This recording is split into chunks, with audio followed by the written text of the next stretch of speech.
Please be seated.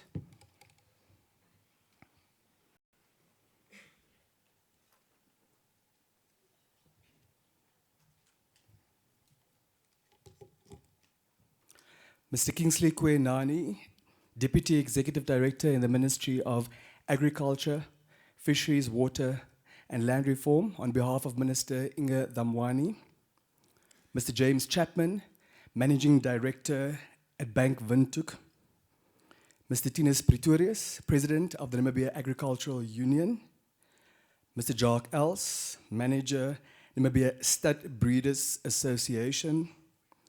Mr. Erastus Karuka, Technical Advisor, Livestock and Rangeland Agri-Advisory Service Division at Agribank.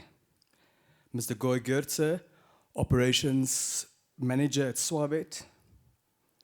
Distinguished ladies and gentlemen, esteemed farmers, dear members of the media, ladies and gentlemen, as protocol would dictate, all protocol observed. My name is Denver Kisting, and it gives me such great pleasure. It's such an immense honor. It's such a huge pleasure to be in your company. Today marks a commemoration of the 6th edition of the Bank Windhoek Agricultural Series. There's no iota of doubt in my mind, and we know that as a fact, that agriculture remains a significant contributor to the gross domestic product of the country, but also a significant contributor to employment creation. What we know about some of our industries, some of which we rely on quite heavily as a country, is that they do contribute significantly to gross domestic product, but they don't consistently and significantly contribute to employment creation. We are convening under the theme genetic diversity. Now, I'm not a married person yet. Why am I saying that? I'm so happy and proud and delighted to be wearing this flower.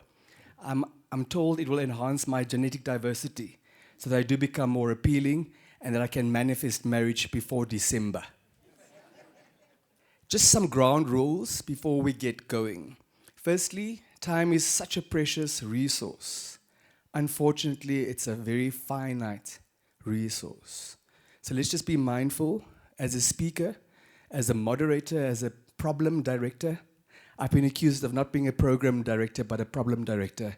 I wear that title very proudly.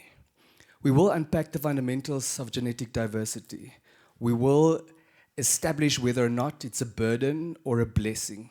And very importantly, at the end of this 6th edition of our Agri Series, we will have a clear roadmap on how to leverage it. Another ground rule that we need to be cognizant of in the likely event that nature calls, the comfort facilities are on my right. In other words, on your left.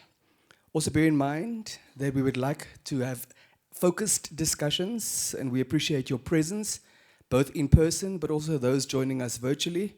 And we appreciate the fact that you've been patient with us, your tenacity, your relentlessness, your dedication, your commitment. Those are virtues that we truly appreciate.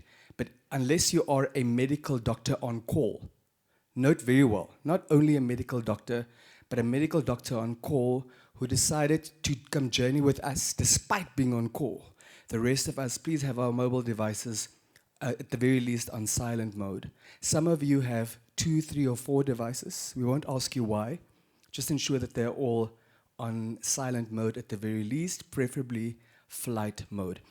Do remember that Namibia is a free country, so as far as smoking is concerned, you may smoke anywhere you want to, even in this room. Just please ask your next door neighbor whether he or she is okay with it, that you are smoking, and once they give you the green light, you may please go ahead. Is that okay? Is that okay? It looks like the smokers are nervously smiling. You should be rejoicing. Please give yourselves, as important stakeholders, a massive round of applause. Without any further ado, I'd like to invite the Managing Director of Bank Windhoek, Mr. James Chapman, to ensure that we are sufficiently welcome at this event. Please give him a massive farmers round of applause.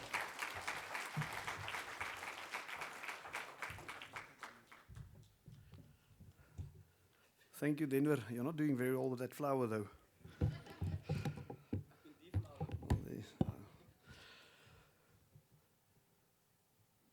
Deputy Executive Director from the Ministry of Agriculture, Fisheries, Water and Land Reform, Mr. Kingsley Konani, for representing the Minister.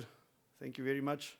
Distinguished guests, panel members, and our valued clients and partners, and also the members of the media and all of those that has joined us online, a very good morning to you. Today, or this morning, is indeed a very special morning, especially considering the rains we've had in certain parts of the capital yesterday, and then also the showers that have already marked the start of a rainy season, which is something very exciting for all of you in the room and online, as our livelihood depends on it. And I think all of you can agree that for Namibians, the rain just hits differently. And it's a privilege for me to welcome you to the 6th edition of the Bank Windhoek Agricultural Series, a signature platform that continues to unite Namibia's agricultural community in pursuit of knowledge, collaboration, and growth. As a proudly Namibian financial institution, Bank Windhoek recognizes the strategic importance of agriculture as a cornerstone to Denver's point of our nation's economy and food security. We often think about agriculture as a sector in which most of the country is either employed in or in one way or another involved in, whether it's from subsistence farming perspective or commercial farming perspective. But what we often forget and neglect to say is that 100% of Namibians actually depends on it. And as Bank Windhoek, we therefore remain deeply committed to supporting our sector's advancement through tailored financial solutions, because this is a very diverse sector requiring very, very diverse solutions, from transactional products, savings products, and flexible financing solutions for production, working capital, and long-term investment. Our partnerships also, when you think about our partnerships such as the one with John Deere, that exemplifies our commitment by enabling farmers access to modern, efficient machinery, enhancing productivity and competitiveness across the value chain, which is becoming a more important factor in today's day and age, where we not only compete locally, but also internationally. In line with our sustainability journey, Bank Windhoek Sustainability Loan continues to support projects that promote financial stewardship, environmental stewardship, and long-term value creation. A significant portion of our sustainability loan portfolio is dedicated to the renewable and sustainable agricultural sector that empowers farmers to adapt climate-smart practices, renewable energy solutions, and water-efficient systems that safeguard our natural resources, specifically water, for example, that is so dear to us. And then beyond the financial impact, Bank Windhoek remains a key player and an active participant in our agricultural ecosystem, as many of you will know. We are proud sponsors of the annual Agra Winner competition, some genetics and breeding stock auctions, and numerous agricultural shows across the country, fostering farmer networks and celebrating excellence in production and quality. And I think many of you have seen this landscape over the past few months evolving quite significantly. We were privy to see some record-breaking stock breeding auctions, and I think we can give our farmers and our producers a big round of applause for what has been achieved across the different breeds. And this platform, the Agri-Series itself, it was established to drive inclusion, empowerment, and progress for all farmers. Whether you're an emerging farmer, a communal farmer, or a commercial farmer, this platform is for you. And a day like today really provides a collaborative space where experts and policymakers and practitioners come together to really share and exchange knowledge and address the key issues that is shaping the future of this sector. This year's theme, Understanding Genetic Diversity in Agriculture, which Denver has tried to explain to some extent, is really both timely and very forward-looking as we adapt to changing climates and shifting market demands. Genetic diversity is fundamental to improving quality, resilience, and yield, and to secure the agricultural sector in Namibia. And then I think we believe today's discussions will not only deepen our understanding, but will hopefully also spark and inspire actionable ideas that make an impact for those in the room and for those of you that are joining us online. Then before I close, a word of heartfelt appreciation for the Ministry for accepting our invitation and really supporting us. I think your continued leadership and advancement of the agricultural resilience and productivity in Namibia is really commendable, and we really appreciate what the ministry is doing, including the Honourable Minister's own vision for the sector is really encouraging and inspiring. And we've just had a discussion, Kingsley and myself, before we started, around a very topical issue, like the foot and mouth disease breakout that we're experiencing in South Africa, and that poses a significant risk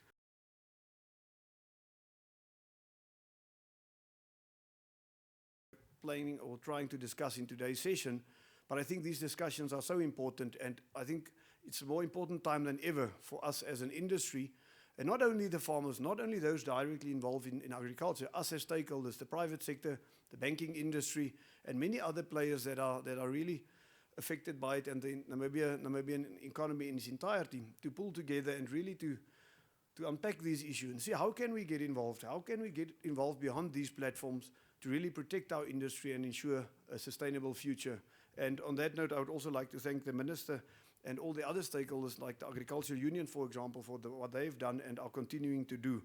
And I would ask for everyone in this room and online support to really ensure that we support this initiative to protect our country in that sense.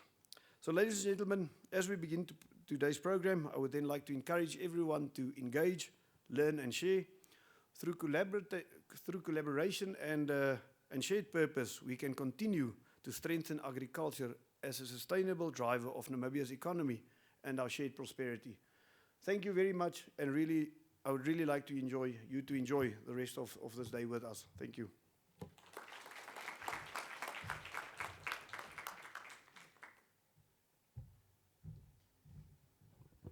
Distinguished ladies and gentlemen, that certainly does not constitute a farmer's applause. Please give Mr. Chapman a proper round of applause. Mr. Chapman, thank you very much for reiterating Bank Windhoek's commitment to this crucially important sector. You just reminded us that 100%, all 3 million of us, depend on this sector.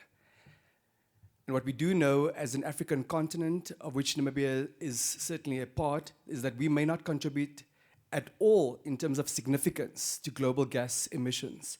But unfortunately, we also bear the brunt of climate change, and that reality is very real, also in the agricultural sector. I just want to invite all of you to please turn to your neighbor and say to your neighbor in your mother tongue, in your own vernacular, that understanding the genetic diversity of agriculture is fundamentally and crucially important.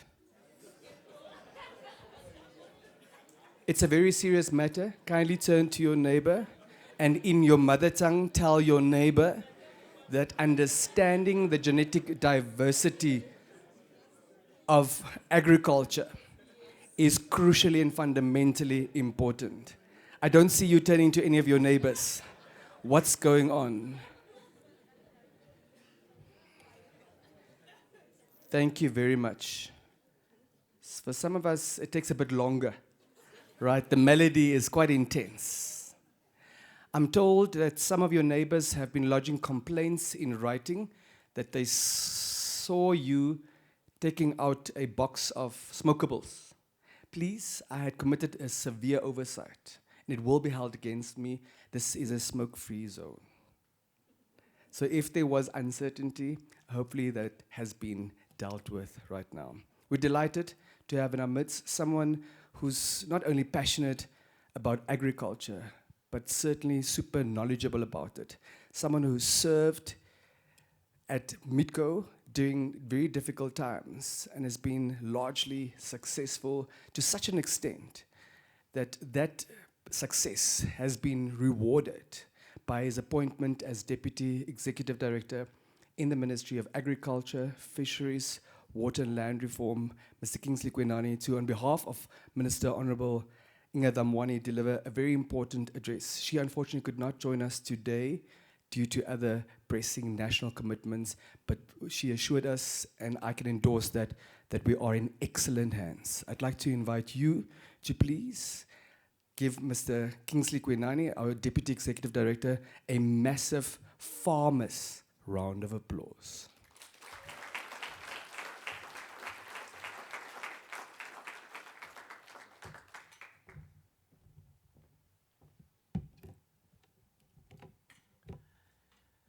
Program Director, I was really wishing you will not mention my past, but we are there.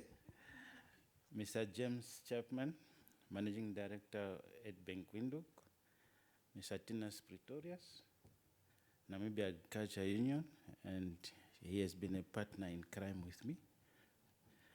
And Mr. Jacques Els, Manager, Namibia Stud Breeders Association, Mr. Erastus Ngaruka, Technical Advisor, Livestock and Range Land Agriculture Advisory at Agribank, and Mr. Hoy Getse, I don't know whether I got it right. If I didn't, please forgive me. Operations Manager for Swavet,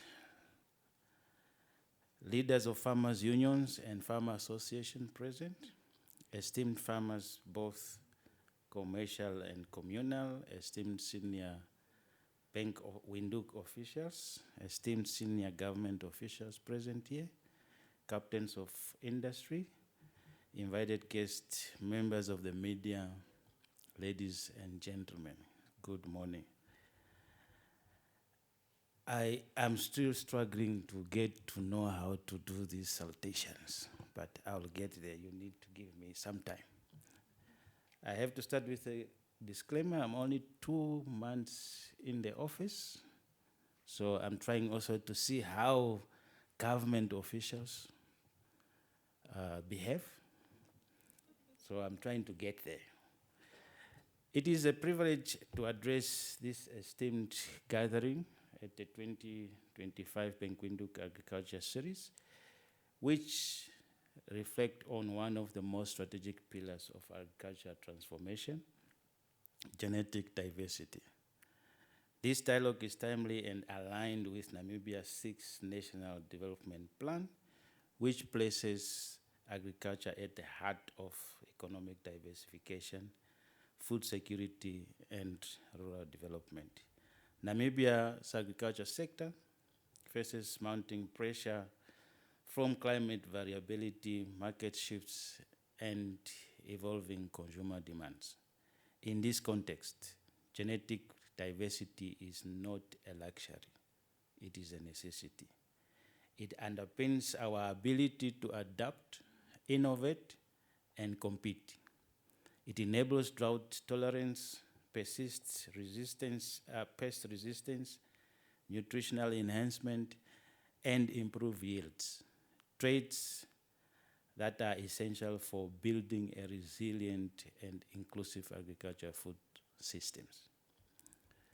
Genetic diversity is of strategic importance to Namibia, as it provides for the foundation of high and moral stable yields, tailored to Namibia's agroecological zones, improving product quality, enhancing market value, and export competitiveness, resilience to climate and biological risks through diversified crop and livestock systems, innovation and value addition, enabling breeding for traits, demand for processors and consumers.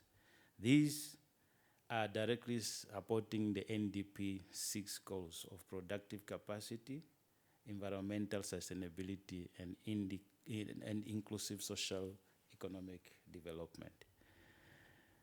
The ministry is implementing different strategic programs that include, among others, the Namibia Agriculture Mechanization and Seed Improvement Project that is dealing with enhancing seed systems, mechanization to improve productivity and input access, and also seed in terms of genetics.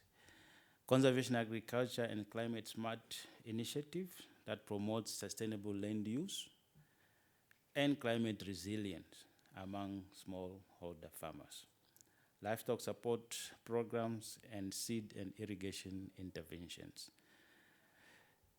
These interventions reflect a coherent strategy to build a resilient, unlock value, and position agriculture as a driver of inclusive growth and food sovereignty, in line with the NDP 6 and Vision 2030.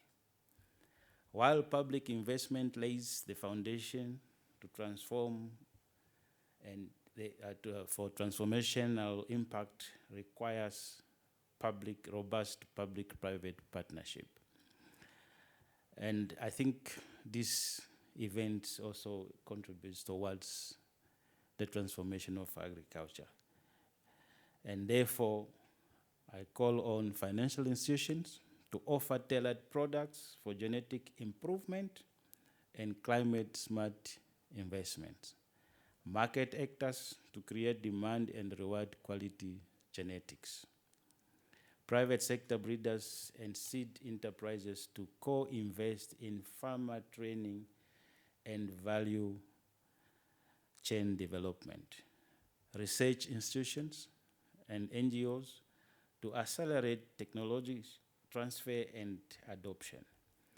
This aligns with the President's call at the Namibian Public-Private Forum for unity, innovation, and decisive action to institutionalize trust and shared prosperity.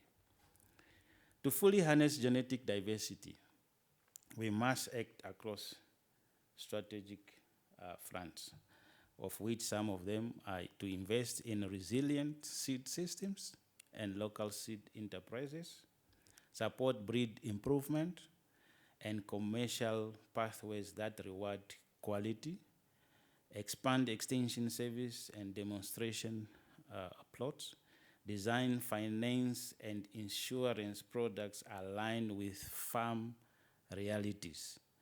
And I think in Namibia, if you look at our drought situation and the climatic variation, this becomes very important for the survival of farmers and also in genetics. Prioritize youth and women in training and land access and credit. Strengthen agriculture data system, including the agriculture census and monitoring frameworks. These actions are not inspirational, they are practical steps towards achieving the NDP 6 targets for agriculture transformation, employment creation, and food security. As I conclude, ladies and gentlemen, the ministry remains unwavering in its commitment to genetic improvement, robust seed systems, and livestock programs that elevate both quality and resilience. But committed must be matched by collective action. To ensure that collective action is enhanced, the ministry have just developed a strategy for transformation of the agriculture food sector, of which some of the stakeholders around here have been part of. This strategy, which we call in short STAS, clearly outlines priority areas for investment in the agriculture sector and the roles and responsibility of both the public and private sector. And I think in many a times, government sign some treaties. You may name them the Kampala Declaration, the Malabo, you name them, NDP 6. But how many of that are known by the private sector? And is the private sector contributing towards that? And I think that is where this became important, that we need to have a strategy that will clearly indicate how private sector and public sector come together and contribute toward the achievement of these declarations and strategies. STARS also serves as an instrument to boost investment in agriculture and stimulate production in the sector and constitute strategies and key priorities that will inform the agriculture chapter in the 6th National Development Plan. And I urge all stakeholders to join us and play a role in this transformation and enhance it. I therefore call all stakeholders, financials, agribusiness, research, extension agents, farmers, to move from dialogue we are very good at that as Namibians, to delivery. Let this agri-series mark a turning point where vision meets action and where Namibia's agriculture future is shaped by unity, innovation, and resolve. That is the speech as I was provided to, but I want to divert a little bit on the speech just to talk about, I think, the preceding issues. As Mr. James alluded to it, the foot and mouth disease. I think it's important, even at this forum, that it's supposed to be center of discussion because it has serious consequences in the national priorities that we put in place. Genetics will not mean anything if tomorrow we lose the status of a free zone. Now, South Africa is struggling in containing the FMD disease. As you all know, I was presiding over a subsidiary for MITCO, where we did very well in containing the FMD in the northern communal areas. The free zone is not ready for FMD. Therefore, it requires that we hold hands, we ensure that we contain, we prevent the FMD from coming into this country, because if it does, it means immediately, it's even worse than drought. Immediately, the markets that we enjoy in the European community, it's gone. The moment one case identified in Karas, we have one free zone that is running from Karas all the way up until Morurwani and Oshivelo. If that happens, the entire agriculture sector is gone. And to regain it, you can already see the experience from South Africa, it will take some time. So we need to jealously guard it. I thank you.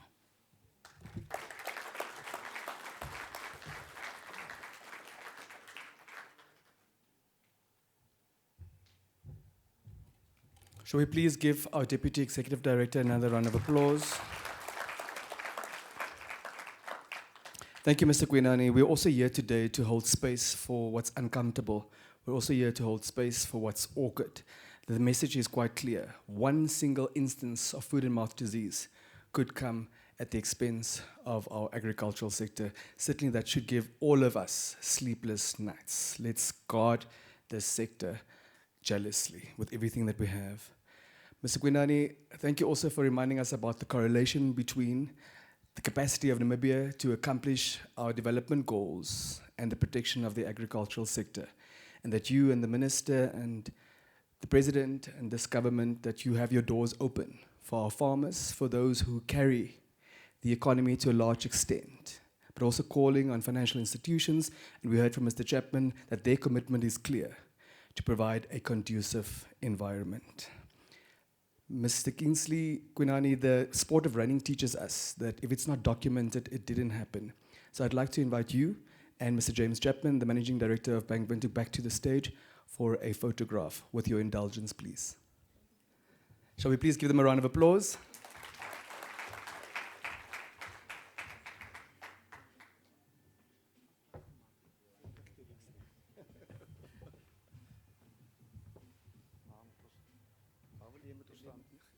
The photographer's there? Okay, yeah.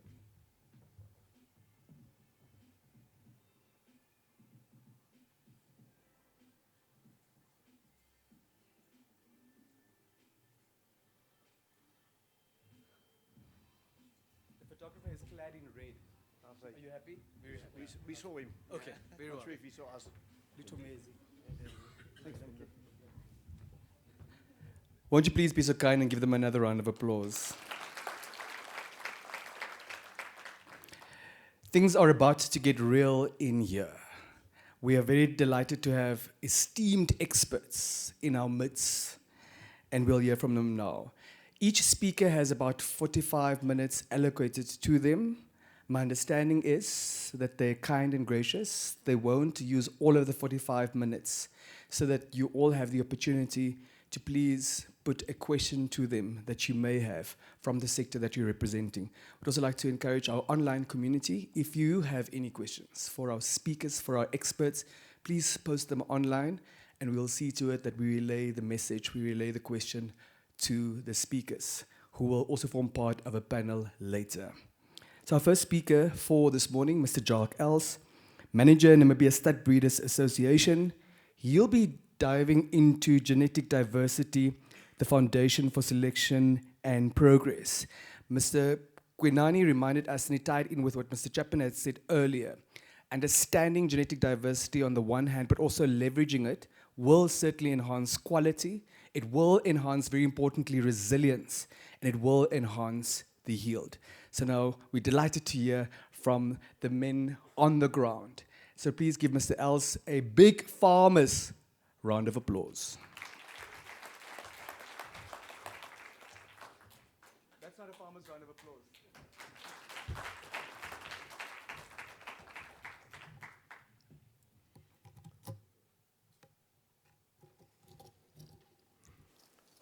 Thank you, sir. All protocols upheld.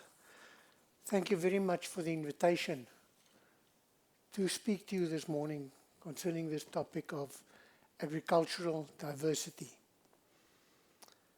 I do feel, as an animal scientist, that this is really a topic of importance in the time that we are living and producing in.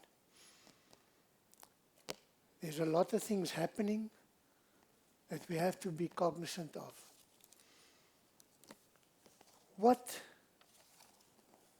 is genetic diversity?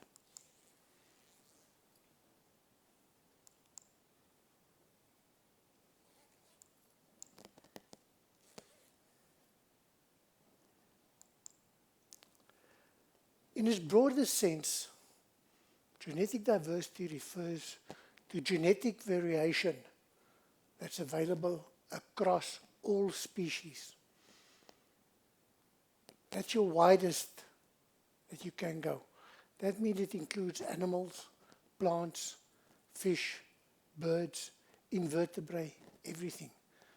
Then you can break it down and go into these different species on its own. For us in agriculture, it's especially livestock, crops, vegetables, fruits. And with livestock, it is cattle, goats and sheep, swine and chickens. The other poultry species, not so much, but especially chickens. And there's a variety of factors that can influence this diversity. Some of them can be natural, some of them can be human-induced, some of them climatic changes. If we look what has happened in the past 200 years regarding species that have become extinct, ask yourself the question, why? What happened? There's different reasons. If we look at wildlife, we find that in most instances it was due to overutilization, or plainly called poaching. Money. People doing things for money and not thinking any further. And what is the consequences of my actions? Habitat changes.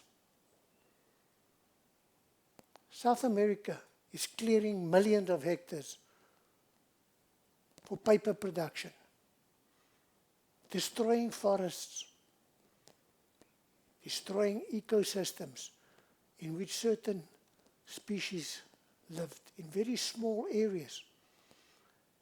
They do not have genetic makeup to change quickly, to adapt. So what happens? They die out. Within Africa, we've lost a number of species, mostly due to overutilization. We see the threat that some of our wildlife species are under. But then, there's also something else within our agricultural sector that poses a threat. I call it fads, fashion. It becomes a fad to farm with a certain breed. There's a quick bloom in it, and then it dies down. Because people didn't do their homework, and then all of a sudden they realize, but this thing is not working for me. And then they just drop it, and everything goes down. Certain breeds have nearly disappeared. Why? Because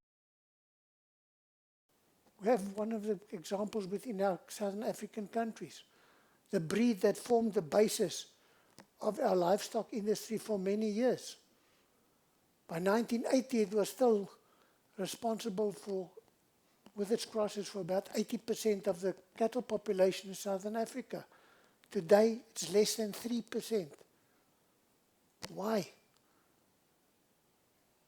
So the wrong selection that was practiced. It wasn't looked at the economical characteristics. It was looked at a nice head, a nice set of horns. Fertility was left out of the picture, which for us is one of our most important factors. If we look at the world, we can roughly divide the world into 4 main climatic zones. Your scorching, which is your hot and dry. That depicts and dictates which breeds will be found there. Then you've got the keen, cold and dry. You've got the muggy, hot and wet. And you've got the raw. Now within these, you also have some sub-classifications. If we look at scorching, which are the breeds that we find there? It's normally your camels, both the single hump and the twin hump. Some antelope species that has been adapted to these harsh, dry climates that basically get their water needs out of the plant material that they eat. Certain goat and sheep breeds. And then some of your smaller framed cattle breeds in the areas that is not so hot. Keen, your cold and dry. That's your mostly the Arctic and Antarctic. Your polar bears, your muskox, your walrus. Those animals that can survive in those muggy, hot and wet. The one that does the best there is the water buffalo. It's adapted to those conditions where you've got a lot of internal parasites and disease problems. And then the raw. Now the raw, in broad it's classified as cold and wet, but it's got quite a number of smaller characteristics areas. And that's the area where most of our livestock has developed and adapted in. If we look at the history of animal recording, I'm going to go over into some of these aspects too. The first real breed societies was established around about 1760 in Britain. And Robert Blakewell is basically called the father of the breed societies. He was a person who coined the phrases like breed the best to the best and like begets like. That's where they started. Mating animals that look similar and forming them into groups. Now, interesting, within Africa, the concept of breeds as we know it in the developed world is a bit different. If you go into Central and Eastern Africa, you will find the same breed type with different tribes in different areas with different names. But if you go and look at them genetically, you find that they are actually the same breed. But that's how they've been localized, and the people in that area calls it by a certain name. Performance recording started in the 18th century in Europe and America. The South African Studbook Association was established in 1905 with dairy cattle, then branched out into the beef cattle. In 1959, the official National Beef Cattle Performance Testing Scheme was launched in South Africa, and that led to the other schemes, which was more formalized, like the National Dairy Scheme, the sheep, the goats, later also the swine.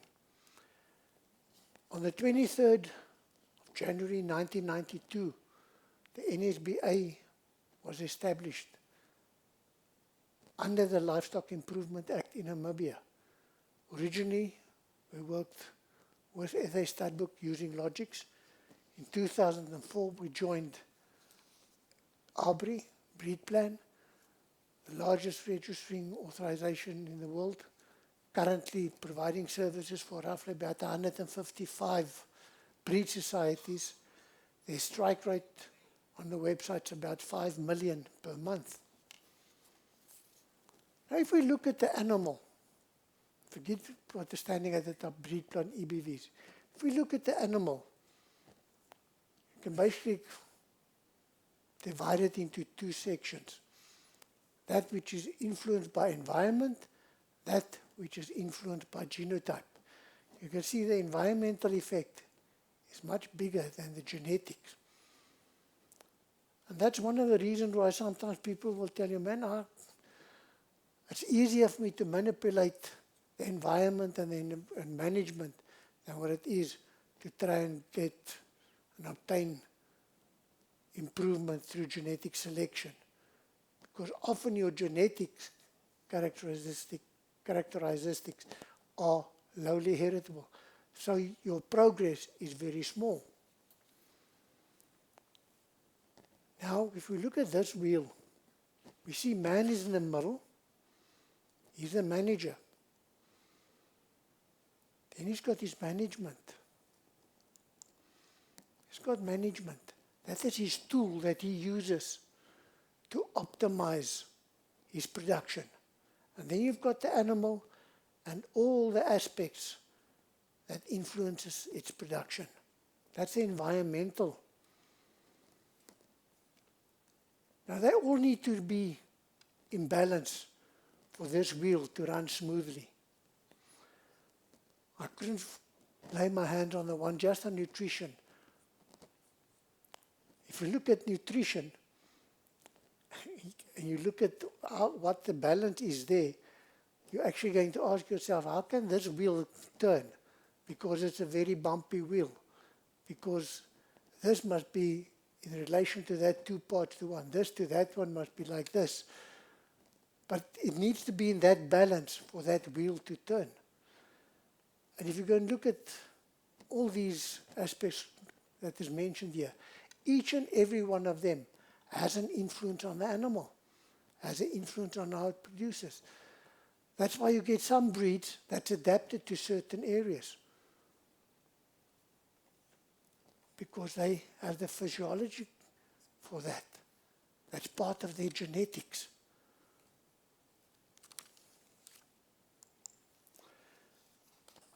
I showed you the picture of the animal that says environment and genetics. Here's the formula that is used, and those of you that move around in the livestock sector might often have heard about the saying P equals G by E. The G by E influences. P is your phenotype, G is your genotype, and E is environment. Your genotype consists of basically 3 different aspects that contributes to that. Your additive gene effects, which is basically your breeding values of the traits. Then dominance, how traits are inherited. And then epistasis. Epistasis is where you have more than one gene that influences a certain trait. And most of our traits are like that.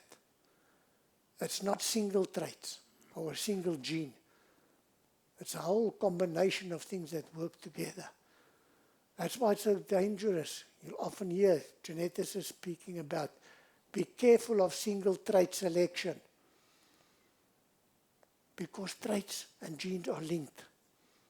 Just to give you an example, if you go and select very seriously for weaning weight, you are going to improve your weaning weight.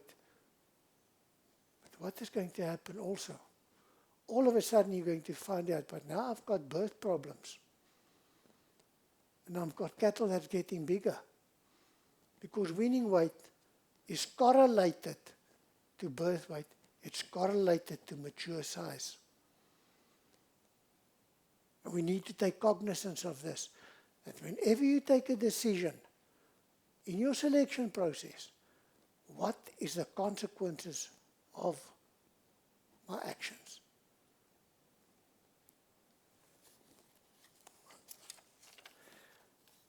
The next two slides is just to provide you some more information regarding, especially nowadays when you go to auctions, you've got the catalogue in front of you, and here underneath the animal you see these lot of figures. What do they mean? How do I interpret them?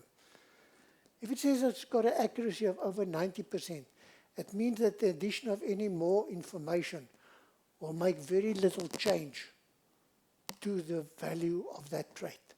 A 75 to a 90 we call a medium high. It might change. And where we do find that it changes is if, for instance, a bull was used for a very long time just in one herd. Now it's sold to someone in a totally different environment. You're going to find that there's a change taking place in the accuracies and in the values. 50 to 74 means that there's still some changes that can take place as more information is added, especially information on the animal itself. 50% and less is basically just you have information on the animal itself. And then it depends on how much information you have. Do you only have like a birth weight and a weaning weight? Or do you have more, like a birth weight, a weaning weight, a 400 day, a 600 day, the mature cow weight of its mother? Because the more information you have, the more accurate the values can be.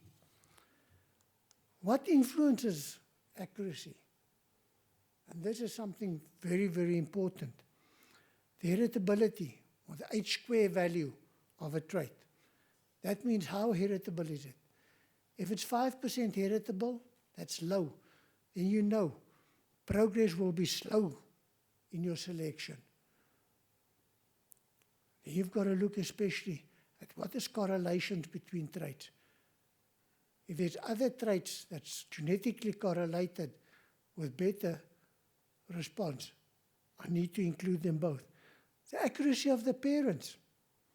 If you have parents with accurate breeding values, automatically will improve the EPVs of the calf. Then your data. Quality data will lead to higher accuracies. Then something that is very important, contemporary groups. That refers to the size of the group of animals in which this animal was born or measured. We always try to have this group as large as possible. For instance, if you've got a farm with quite a good grazing and your animals during your mating season is in the same area, you can take all of them and use them as a single contemporary group. So for instance, then you might have 90 animals in your contemporary group. This is also where it comes to play, the size of your herd. The larger your herd size, the better your chances of getting good accuracies.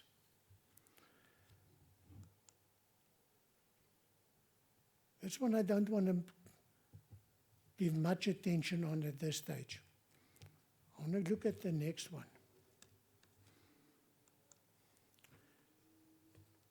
Those of you who've had a bit of maths and stats will recognize that. That's your standard bell curve. You can take any data that was not biased, that means it's an equal sample, should form that bell curve. With on the one side your lowest, other side your highest. The line in the middle, that's your mean, your average.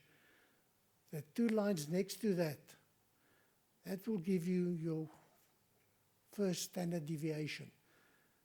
And normally about 67% of the animals will lie within that.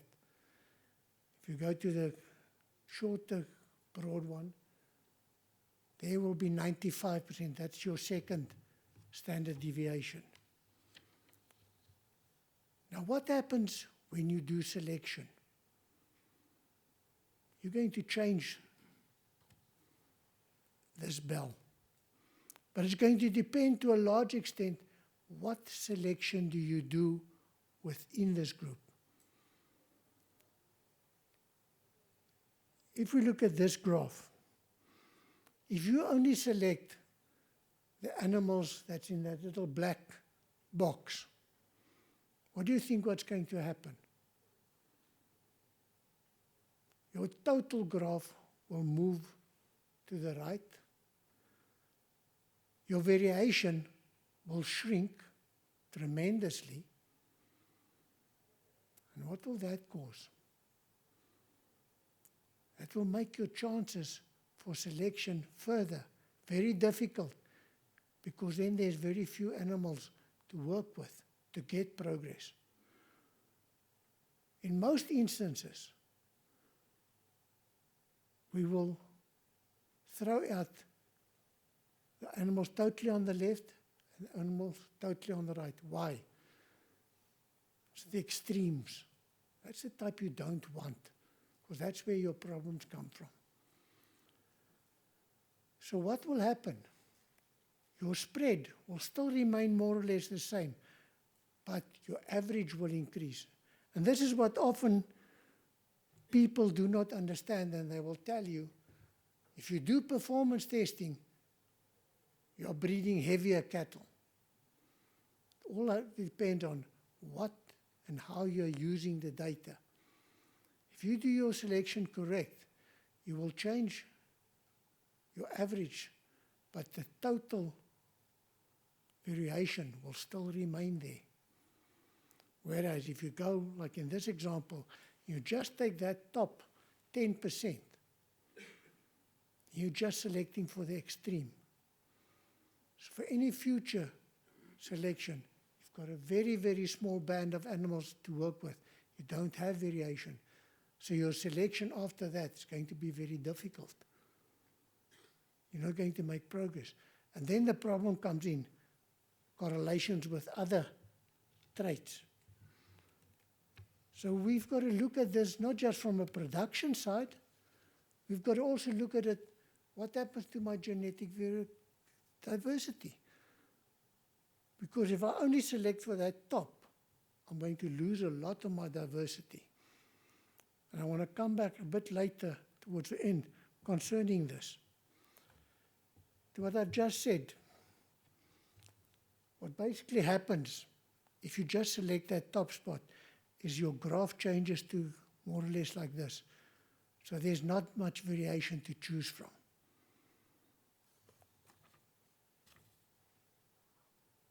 What is your response that you get on your selection? How do you measure it? Because you want to know. If I did selection within my herd, what can I expect? What will happen? R is your response to selection. The I refers to selection intensity. That means what portion of your population did you select? So the higher your selection intensity is, the bigger your response is going to be. The same with your accuracy. If you've got working with a trait that's got high accuracy, you're going to make quicker progress. If it's low, it's going to be your genetic variation. Is there genetic variation or not? If there's not much genetic variation in that trait, you're going to suffer. And then, to this aspect, I'll come back later, your generation length. It differs between species, and it has a tremendous effect on how quickly you can make progress when you select.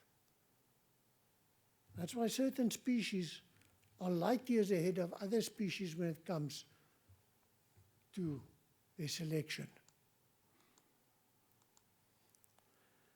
Generation intervals, I've just mentioned it. What is the difference between different species? Beef cattle, your males, 3 to 4 years. That means from the day the parent was born to the day that the first progeny is born. More or less how long? This is the average across breeds. It will differ between breeds and as selection has been taking place within a breed. Dairy cattle, basically the same as beef. Sheep, 2 to 3 years for males, 4 to 4.5. Swine, 1.5 to 2 years for the boars, 1.5 to 2 years for the sows. So here you see already one of the reasons why swine makes progress much quicker in their selection process. Horses, they take long because they've got a longer gestation period, they've got a longer anestrus period, and you've got other problems with horses too, especially if you've got stallions and mares running together. If you leave those foals with the mares and she comes on it, the stallions kill the foals. So that's, and then chickens, 1 to 1.5 years. I'll show you just now that this has even come down a lot. Now what, if I want to keep my animals the same number in my herd, what should, and my sex ratio of my calves is 1 to 1. That means for every male calf there's a female calf. What should my replacement be? Beef cattle, 4 to 5% of my males, 40 to 50% of my female calves.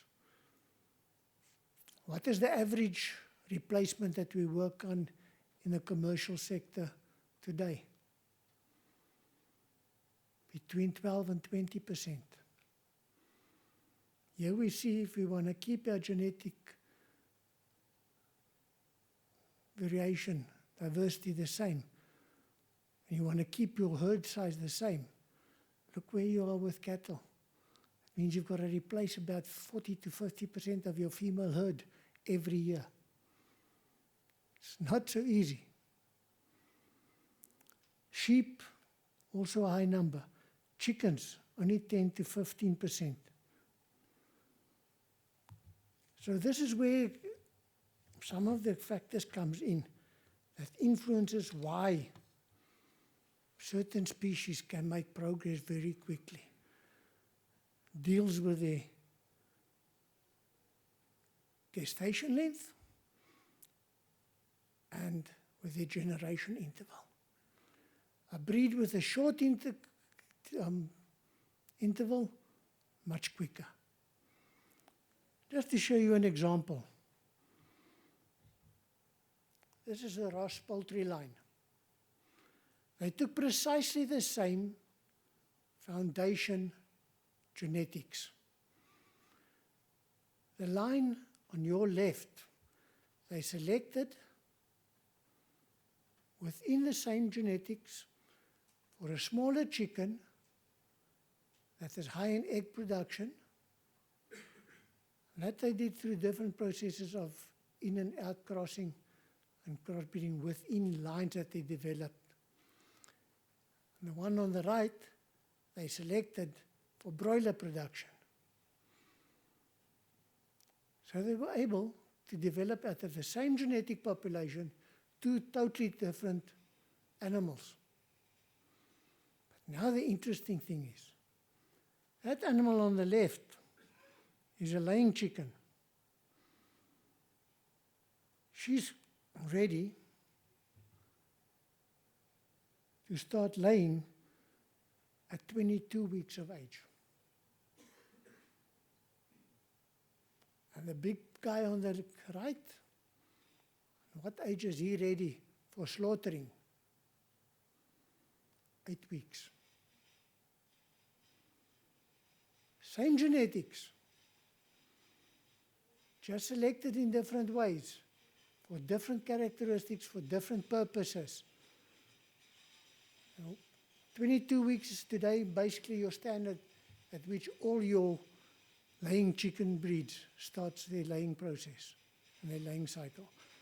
8 weeks is on average where broilers are slaughtered today.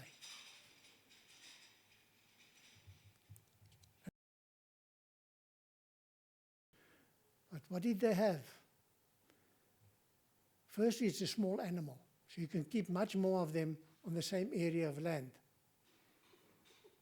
Got a short generation interval, and thus you can make quicker progress. What have research done thus far with feed conversion? Your poultry on average consumes about 1.8 kilogram of feed per carcass kilogram. Swine average about 2.3 to 2.8. Cattle, your good ones is about 5.6 to 6.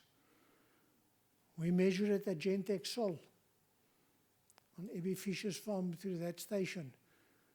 There's bulls that goes through, it still goes here by 9, 10 kilograms of food per kilogram increase in live weight.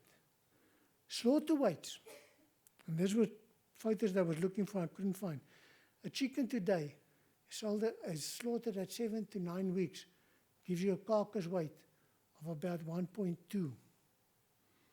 In the 1960s, a chicken of that weight was over a year old, to give you that same carcass. Swine, they are weaned today at 7 weeks of age. They are slaughtered at 7 months. Then they must be under 70 kilos, because if they're over 70, they lose a lot of money in terms of what they are paid per kilogram, because then they get too fat. Cattle, we wean at 7 months of age. Through the feedlots, they are slaughtered at 13 to 15 months, average about 230 to 250 kilos. So there is definitely scope in other genetic diversity to select for improvement without changing much, because feed conversion is a genetic trait. Over and above that, at the Gentex Sol station, where we measure net feed intake. Net feed intake is also correlated with methane production. That's for which we get a lot of stick in the livestock sector. And it's proven that your more efficient animals produces less methane than an inefficient animal. And the Americans and Australians have now proved this even on the veld. What is our situation in Namibia, and what do we have in terms of breeds and genetics in Namibia?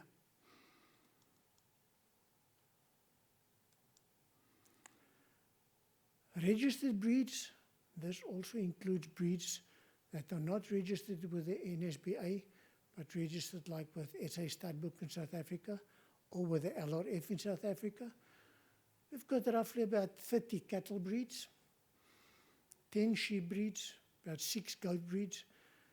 Pigs, there's at least 3 breeds, and then there's the commercial producing lines.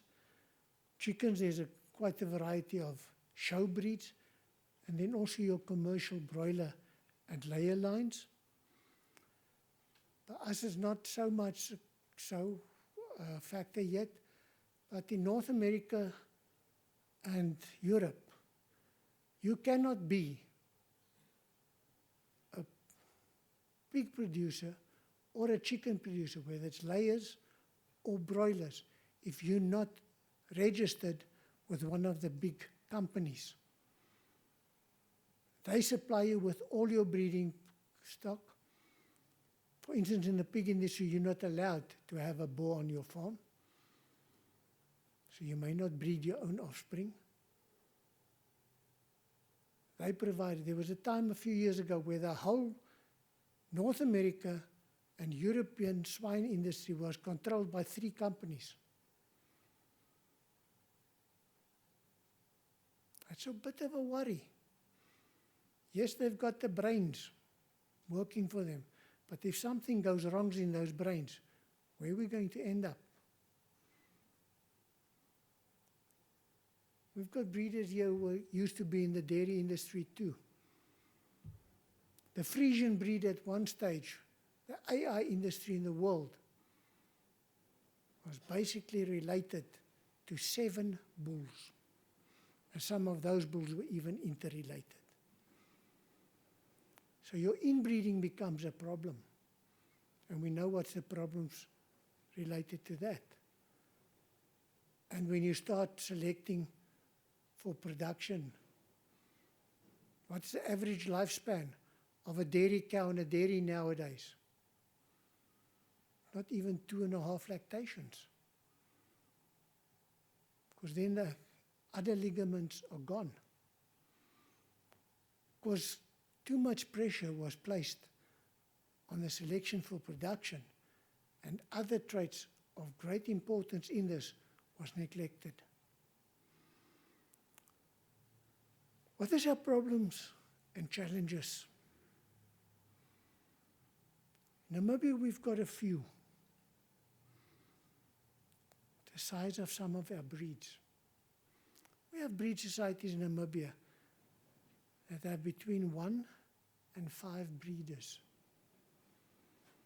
So the population of animals within the country is very small. So your genetic diversity is small. Now you've got the problem that the Assistant ED referred to with our neighbors, FMD. We cannot import semen or embryos from Southern Africa, because we are the only country that's got the FMD-free status. So we've got to provide protection for our breeders. And unfortunately, people do not want to pay the money that it costs to put bulls through a quarantine station before semen is collected, to ensure that they are selling semen that are disease-free. To import semen and embryos, you can ask Mr. Pretorius there at the back, what's the cost currently for quality semen from North America? Just for a straw is about 2,500 rand. Your success rate with AI is about 40%. So it becomes quite an expensive exercise. So that places a tremendous pressure on these small societies. But even our bigger breeds have got a problem, because they are getting linked to all the breeds, and they do need new genetics. So it becomes very important as to how management is planned, how breeding is planned to minimize your problems with inbreeding. One of our biggest problems is that in many breeds, I mentioned it earlier, people didn't pay attention to the traits of economic value. And they've allowed problems to enter into their breed. Genetic problems, I'll call it a problem.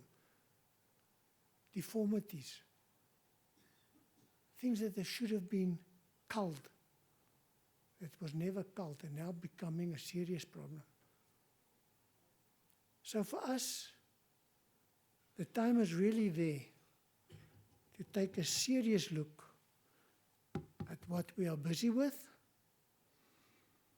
and to realize that we need to preserve the genetic diversity that we have and do everything in our power to ensure that we do not lose what we have. Because what you lose is gone. You don't easily get it back. Thank you very much.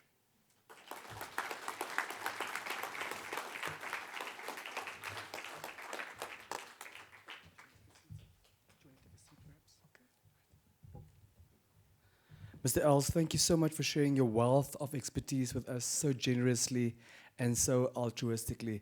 Even as a prospective farmer, I could listen to you all day. We have opportunity for 1 or 2 questions in the interest of the precious yet finite resource of time. We have opportunity for 1 or 2 questions in the interest of time. Mr. Gray Maton, do you perhaps have any questions? I'm sure you do. Herr Dr. Clemens von Dodere, haben Sie welche Fragen? Keine? Madam Valerie Pakmoshakele? Going once. Mr. Harold Maton? Madam Laurentia Prenzonski? Mr. Ruli Venter? Are we good to go? I find that astounding. This is a safe space. We have access to this incredible expert. Mr. Ricardo Isaacs? We're good to go. All right. Shall we please give Mr. Els another round of applause? Thank you very much.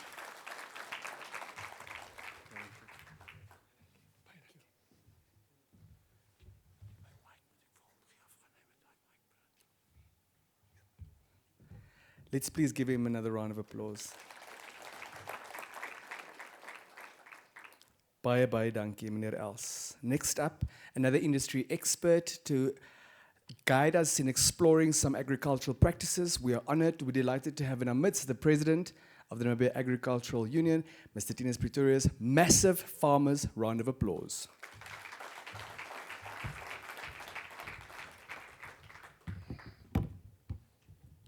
Thank you, Denver. MC, all protocol observed. I'm a farmer, not a politician, not a financier, so I know what it is to stand this side of the desk and on my knees most of the time. So bear with me. Kingsley, you have mentioned that I'm a partner in crime. I'd like to plead with you to stay true on the cause you are and not to adapt to the politicians. And we will reap the benefit of an agricultural plan for us. Government has set a NDP 6 for us, a goal to double GDP from 4% to 8% by 2030. That is a goal they set for the industry, and they gave us limited resources in order for us to obtain this. They gave us a Namibia of 82 million hectares. They gave us droughts or variable climate changes, and now we have to mitigate and navigate through this.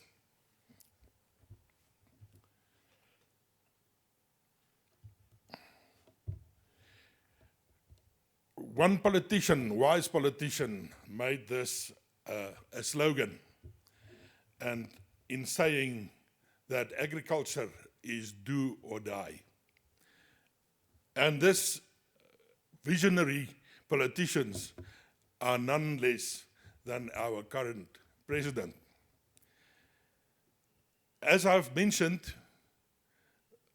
we have a Namibia of 82 million hectares, which is divided by a commercial and a communal part.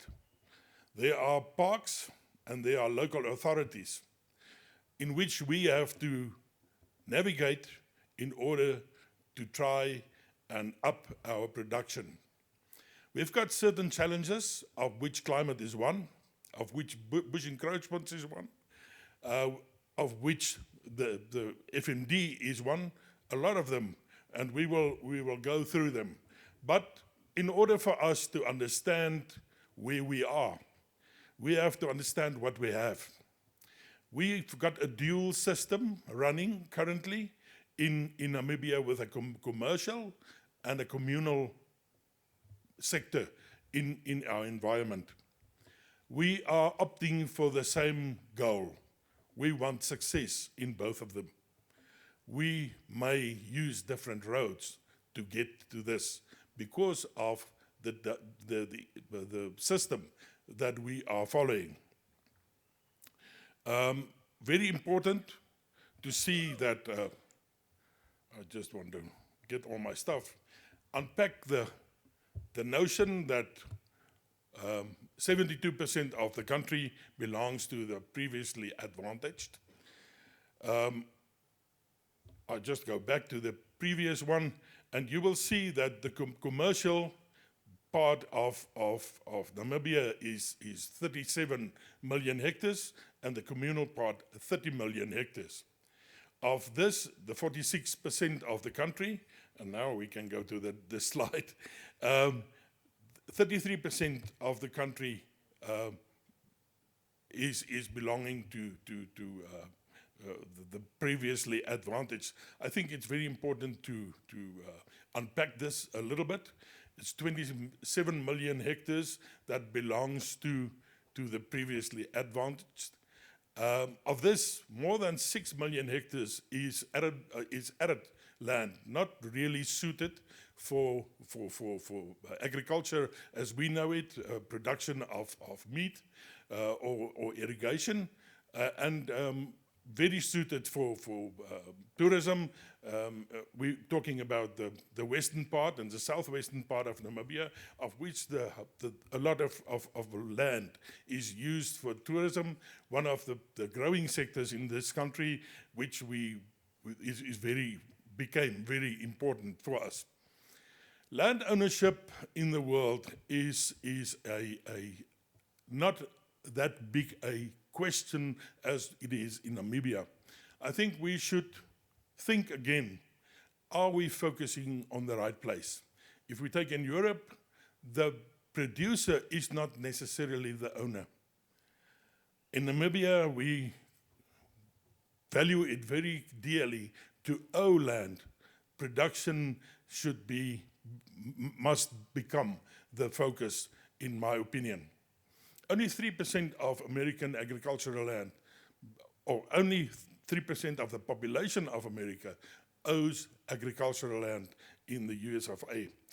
I'm going to play you a clip just to show you what happened to land prices or house prices in America. I'm focusing on America away from Namibia, but we are not an island. Namibia is part of a bigger international audience. We sell our produce and we buy our produce or commodities from outside of this country. So we are part of a bigger picture outside of Namibia.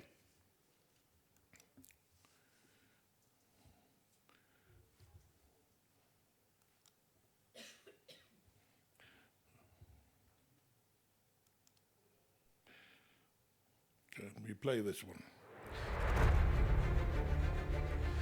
Look what happened to the prices in correlation with the average income of a household.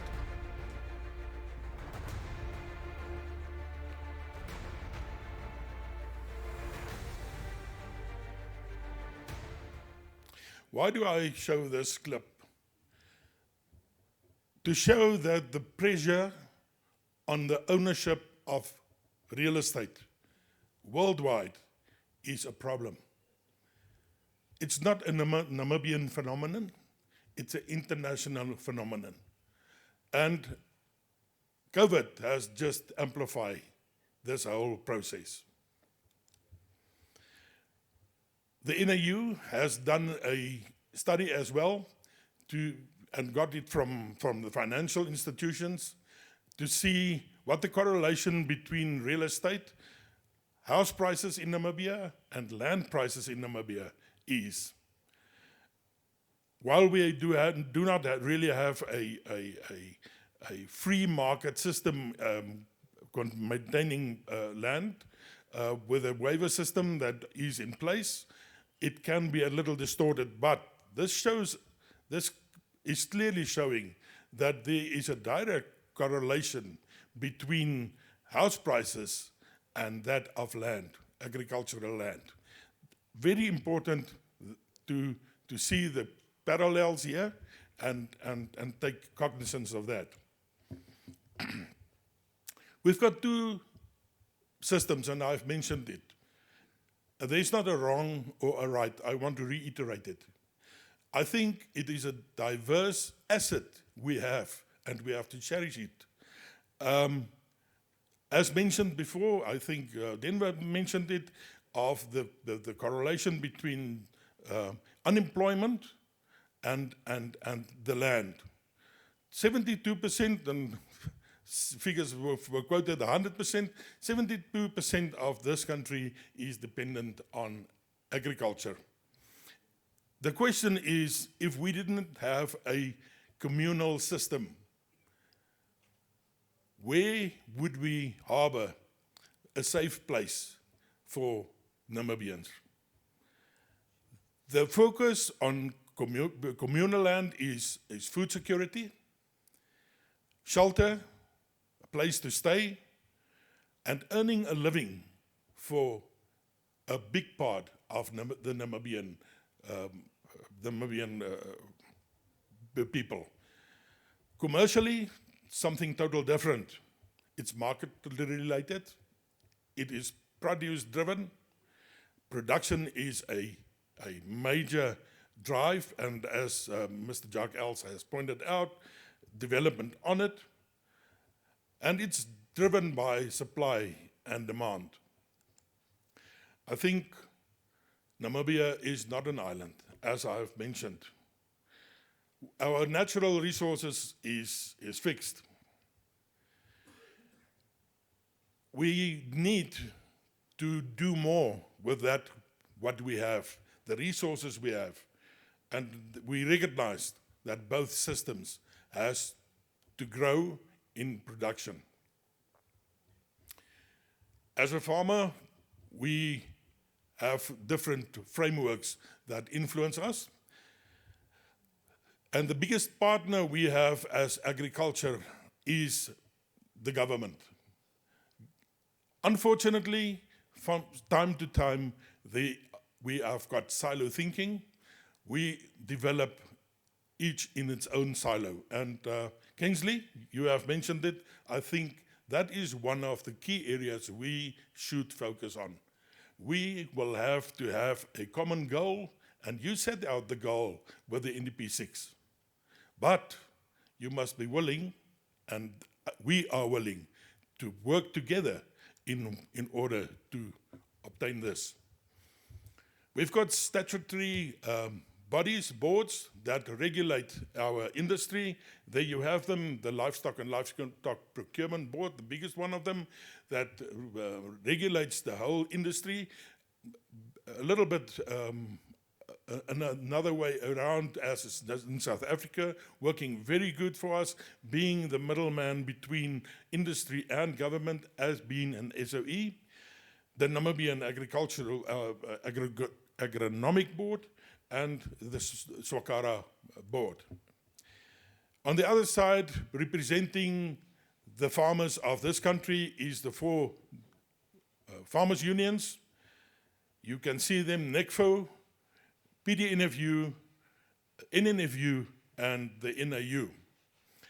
The NAU, which I present, is about 3,200 souls that we represent as the NAU.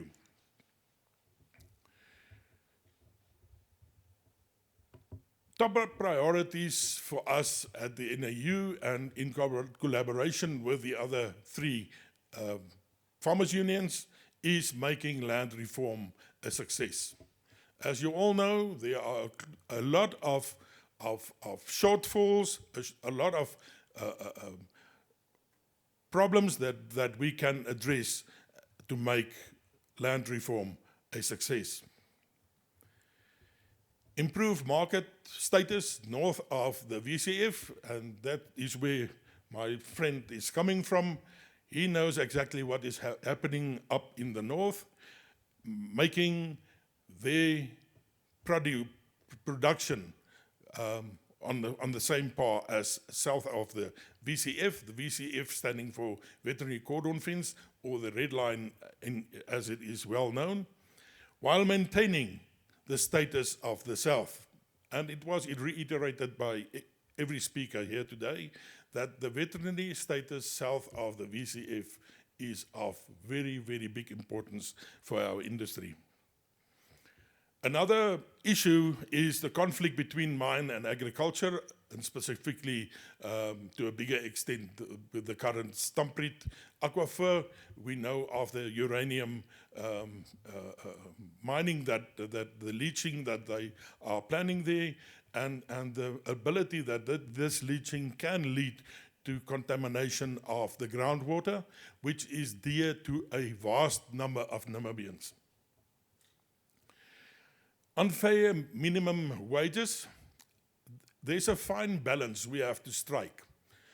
The NAU is not against a minimum wage, but we have to take cognizance of the fact that we have an unemployment rate of 34%. And if we take the youth, it is even higher. Figures is quoted 50+%. We have to mitigate between a minimum wage and the unemployment. We cannot drive only one of these legs to the detriment of the other. We have to take, it's a fine line, it's a fine balance, and we have to sit with government and all stakeholders in order to navigate what is right for our people and what is right for the industry.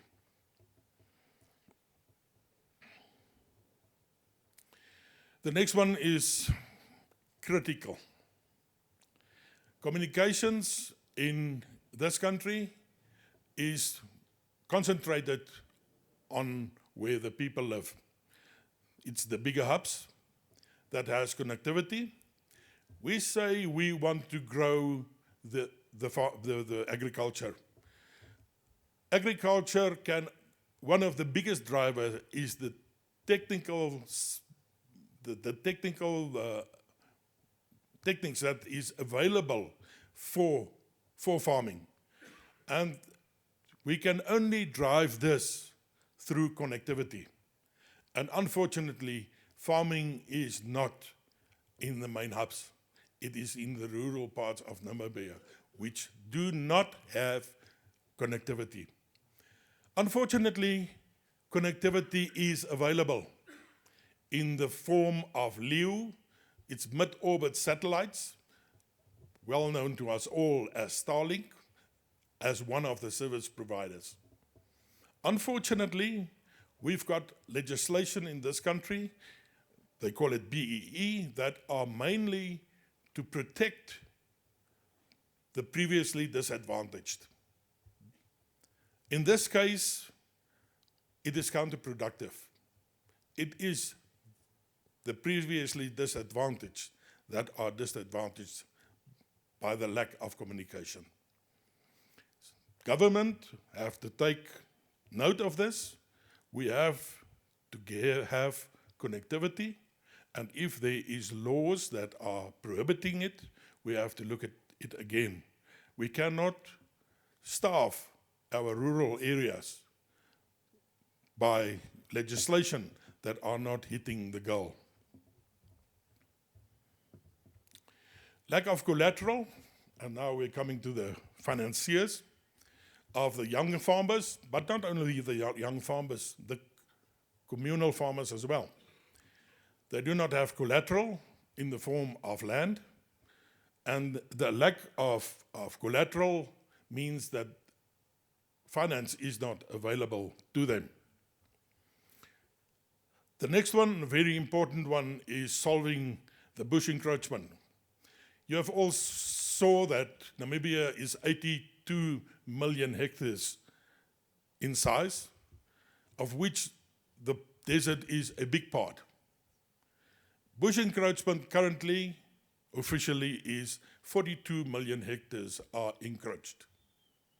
We can double our livestock production if we take out the bush. Again, contradicting the EU Forest Deforestation Act, applicable on Namibia, where we have a huge encroachment problem. We do not have forest really south of the VCF, except for a small part in Uchu, where we have got Mupani forests. But the rest of the country is not part of it. But foreign expectations is not really relevant in a Namibian environment, but it holds us captive here. Bush encroachment, a major possibility to grow our production. And I've already touched on that, the government interference. Government, we have to stop working in silos.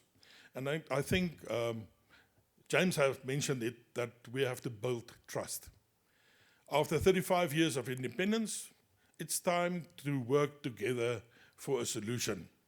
And the solution is in our hands. NDP 6 is quite achievable if we can work together and not in silos. It's easy for government to set up new rules, give it back to industry, and we have to make it work. Interesting.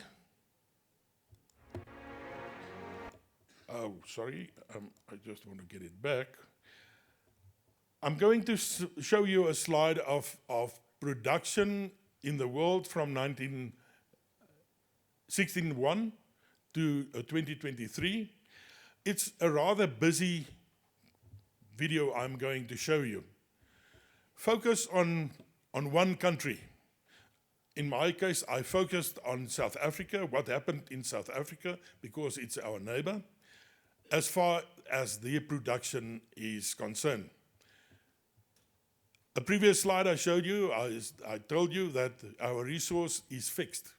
Namibia is 82 million hectares big. Water resources we have.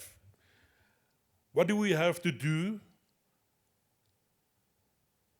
to grow our production? Look what is possible.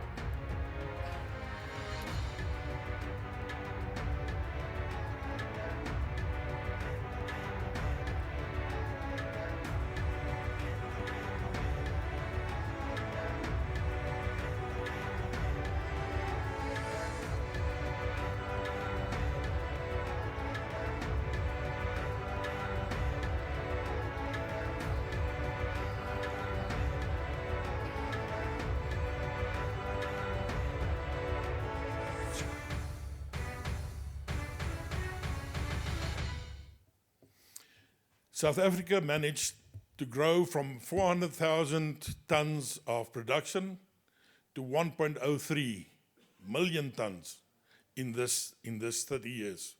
So it's possible. What did they do? As Jacques has mentioned, I think a lot of it is in genetics.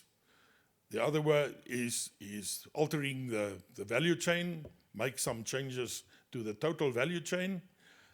things we have to look into Namibia. We have got challenges, but we will come to that. What is the business environment of the primary producer? And I'm talking about the commercial sector especially. International conflicts has got a direct influence on agriculture in Namibia. Socialist ideologies and a free market economy is not always conducive. It is conflicting. Land reform, if not addressed properly, can be a negative instead of a positive. Legislation that keeps us back, and I'm referring to the sheep scheme that there's a moratorium on. We see currently what is happening in Botswana with government intervening, stopping the export of cattle from Botswana, and the prices has plummeted, in making it impossible for a Botswana farmer to farm because the input cost stays the same. International markets, for us, we are privileged to take part in international markets.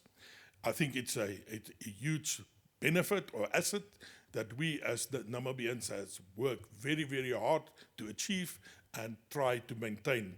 And it was numerous times alluded here that we have to guard our borders with vengeance, as every Namibian, not only farmers, every Namibian has to do its part in seeing that FND does stay out of Namibia. We know all of what is happening globally with the tariff politics that are running from the US as the biggest economy. It has got a direct influence on us. Regional value chains, also a challenge that we have to address, and I have just said it, that we have to look at addressing our value chain, look again at our value chain. The rangeland, I've touched on the bush encroachment, restoring our vegetation with regenerative farming, and we will come to that later. Our water resources we have to manage better. We are all aware that government has taken the bold initiative in registering all boreholes in order to monitor what is happening with our water resources, one of our scarcest and most valuable resources in Namibia. Then droughts. We have to be better prepared in order to face droughts. Droughts is not a phenomenon, it's part of a Namibian landscape. It will come from time to time, so we have to see that we handle droughts better. Big challenges we have is poverty, hand in hand with unemployment. Poverty is a big problem. It's not only a problem for those who have, it's a problem for every Namibian. Hand in hand with this goes crime. We cannot expect a 50% unemployment rate and a low crime rate. So we as Namibians have and get a solution to get employment. What is our strengths? We are the only African country that can export to the EU, Norway, China, and the US. Although we only have managed to send one container to the US, the opportunity is there. Beholding Trump. We've got a very stable political system and environment, and we cherish this. The ability to talk to each other. Even the president is part of this portfolio to talk to. It's a positive environment in investment climate for investment. There are huge possibilities. And these investments and growth has got a massive impact in the rural economy of our country. The weakest points is the high variables in climate. We've got droughts. Droughts is part of our everyday life. It will come again. We have to weather or be better prepared for the next drought. Limited irrigation possibilities. Water is scarce. There are some manageable or manageable problems with the water resources as well. We are a net importer of animal feed, and we just see how vulnerable we are on this point with the FMD in South Africa, certain commodities that cannot come through the border, and what challenges it poses for our industries here. A small local market. We are very, very limited to setting off our produce in Namibia. We currently, for beef specifically, we will utilize about 30% of our produce. The other 70% we have to find a market for. One of the biggest problems is cash flow, a low, very low profit margin for a farmer. Our opportunities, the tourism market that is growing is not only contributing to leasing some vehicles and all the secondary businesses attached to this, but they eat our meat here as well. And we see a direct link in the usage of meat locally, especially the more expensive cuts in the local market when the tourism market is thriving.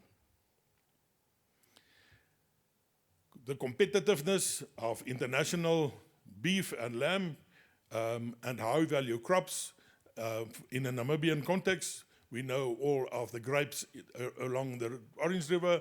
We are in the market way before other producing nations.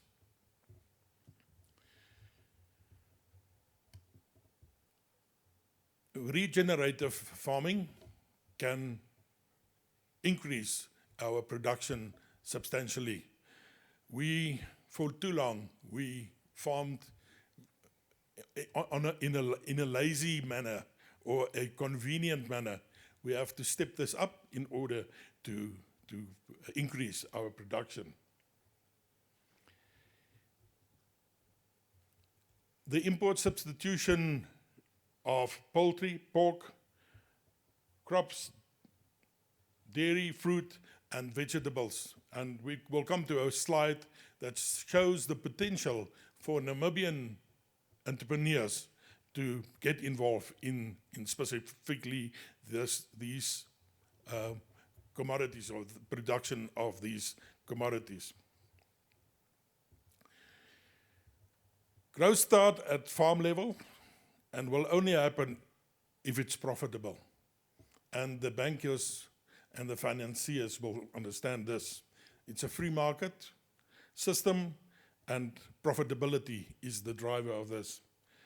The growth will only happen if investment in the land can take place. Investment, there's a lot of things that influence investment, of which surety or guarantees is one of them.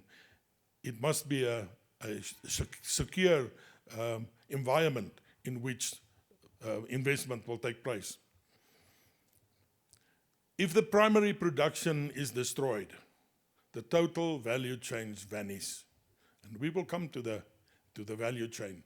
I think it's very important to visualize yourself a chain. We call it a value chain. We didn't call it a value bar or value stick, because you cannot push a chain. you pull a chain. Very important, we will come to that.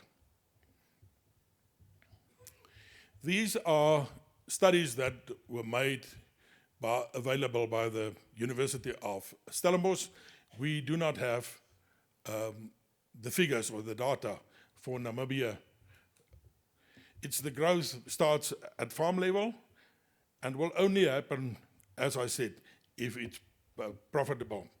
There's the value chain as you see it. The input supplier, it's a tertiary, it's outside of the agriculture. Primary production is a primary input, auction is tertiary, transport is tertiary, the processing is a secondary to the primary. It's the abattoirs, it's the feedlots, it's the auctions, and the wholesale is also tertiary. But it forms part of the whole value chain. Agriculture debt in South Africa, 7 billion. It's Namibian figures. This agriculture debt 7 billion. So it's just for interesting sake, 700 million of interest paid to the financiers. Agriculture GDP can only grow if the primary production output increase, and I think we have talked a lot about that. Interesting stats that comes from Stellenbosch is that last part in the slide, how farming lifts the whole economy. An investment of 1 million rand will eventually lift the whole value chain by 2.74 million. So and we will come to that graph. There you can see that in South Africa, the agricultural combined value to GDP or contribution to GDP is 13.3%. But there you've got the different layers, and that's the value chain I have just showed you. That's their part in this whole value chain. The primary production is a mere 2.7% of the GDP. But the total GDP is 13.3%. What I have said is take away that 2.7% and that whole chain collapses. I want to stress it again. It's a value chain, it's a pull action, and it's important to realize that the whole value chain has to be healthy to contribute to the GDP. There you've got the figures of the contribution that the different sectors made or to the GDP, or it was the turnover on the different commodities. The beef by value far the biggest, about 5 billion. Sheep 900, about a billion. Goats 170 million.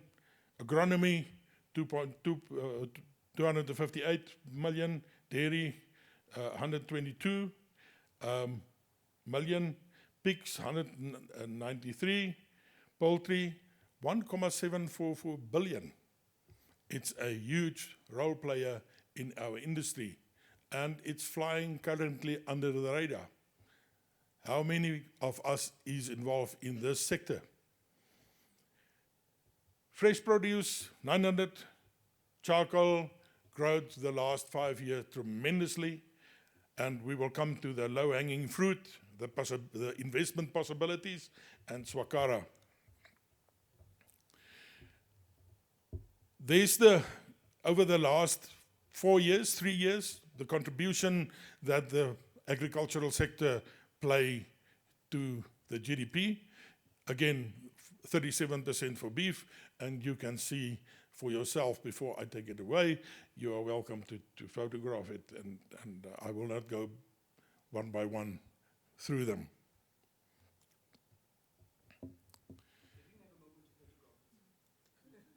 There you are. That's why they sent you. Denver, I wondered.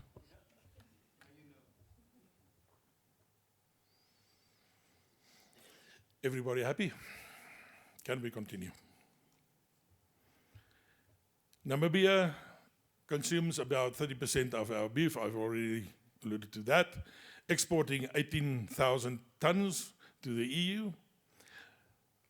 Consuming about 18,000 tons. And then 4,200 tons of beef is exported to South Africa in the form of wieners. South Africa exports about 40,000 tons, and they are consuming 740,000 tons and 100,000 tons of mutton. We are minute if we compare ourselves to South Africa. That's why South Africa stays a lucrative market. 80% of Namibian sheep and 40% of our cattle is paid in by South African consumers. I will speed up. Namibia only have got one export sheep abattoir. Sheep very seasonal, and a problem to supply markets throughout the year. Come on. Houston. There we go. For abattoirs for the beef, as mentioned, Botswana blocked the export and their prices dropped. I need batteries.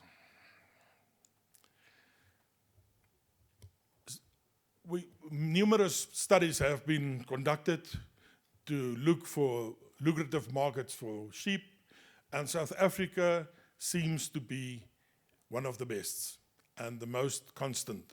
They are our border or our neighbor to the south, a constant market offset for us and a rather good price.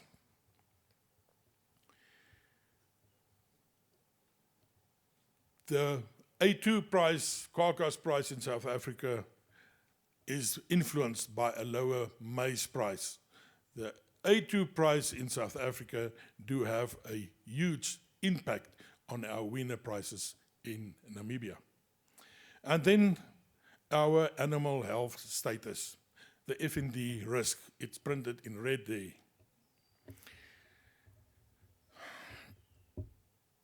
There we've got a graph, and you can photograph it if you wish. I'm not going to dwell on it too long. It's an indication of the gray area of what the input cost is, and underneath that gray line is a loss. Above it is making the enterprise is making a profit. As you see, farming is an enterprise that you stay busy, not necessarily making a profit. And we have said profitability is one of the key drivers of our economy. I promised you a graph with the low-hanging fruit, industries that are still growing in Namibia, where opportunities is in investment. We only produce 80% of our local consumption. Pigs, poultry, 50%. Eggs, we are self-sufficient. Fruit, only 7%. Vegetables, 56%. White maize, 37%, and wheat, 10%. Also, this is a very important opportunity for entrepreneurs. We've got a limited irrigation potential, should focus on human, on grains for human consumption, high-value crops with that irrigation water. Neckertal is Neckertal, the development of Neckertal for high volume or high value crops, table grapes, dates, and citrus. The green schemes, we have to look again at the green schemes. It's not a good story what's happening there. We have to rethink and we re-look to benefit Namibia on the long run. And then dryland yellow maize production as feed for poultry and pork and maybe cattle. A mind shift must happen. Farmers only believe other farmers. So we have to identify entrepreneurial stock amongst ourselves and use them to drive or pull the other farmers with. Case studies that showcase success.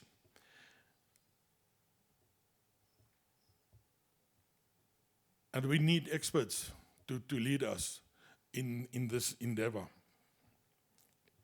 We are currently busy with regenerative farming, driven by the NAU, financed by the NAU, in order to try and create the momentum for young farmers to adapt to regenerative farming.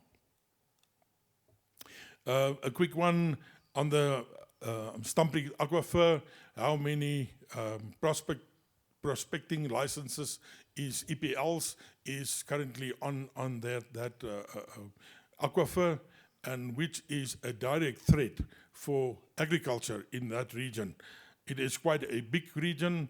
As you can see down here, it is between 60 and 100 kilometer wide and 400 kilometers in length. 400 kilometers in length. A combined area of about 3 million hectares.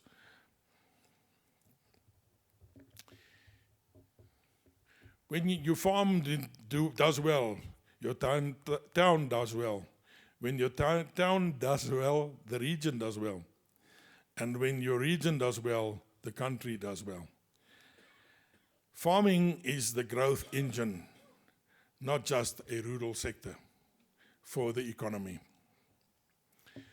The late President of America, Dwight Eisenhower, once said in the White House, farming is mighty easy when your plow is a pencil and you are 1,000 miles away from the cornfields. I thank you.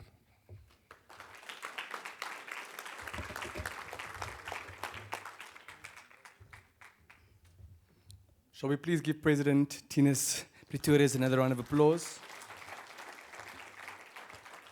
President with a lowercase p. President Pretorius, these devices are quite mischievous. The batteries are only designed to last for 45 minutes. So my sincere apologies on their behalf. Do we have any questions for President Pretorius? His mission was not to wake up this morning and travel to NIPAM and beat about the bush. His mission certainly was to shoot from the hip. The pursuit was straight talk. Do we concur? Do we have any questions for President? Yes, there's a question. A microphone will make its way to you shortly. Please introduce yourself and also share with us the capacity in which you ask the question. Kindly rise, please. Should I stand? Asseblief, baie dankie. Yes, good morning. My name is Victor Gavanyati. At my age, I'm a prospective farmer. Obviously, I operate from the communal areas.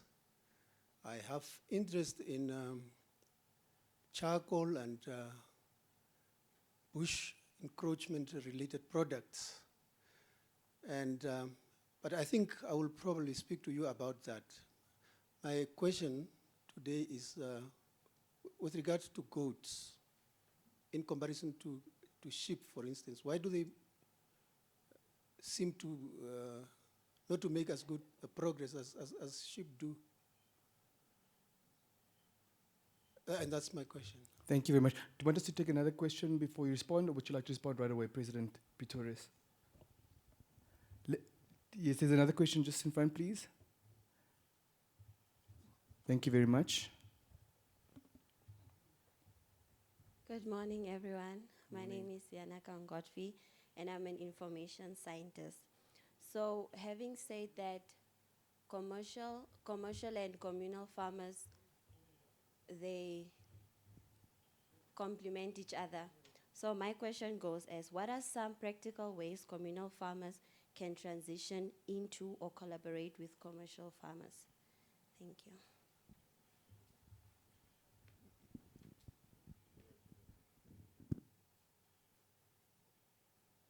Okay. First question. Goat farming versus sheep farming. Why goat farming is not growing at the same rate as sheep, as goats, as sheep, sorry. That was the question. I'm again shooting from the hip. I think in general, goats are sold live, a very limited market in South Africa, a live market that the goats goes through. I do not really know of a abattoir that specializes in goat meat. I think the goats are merely concentrated in the communal areas and for self-consumption. The second, I think, is the pure maths on it, that a sheep is more profitable than a goat.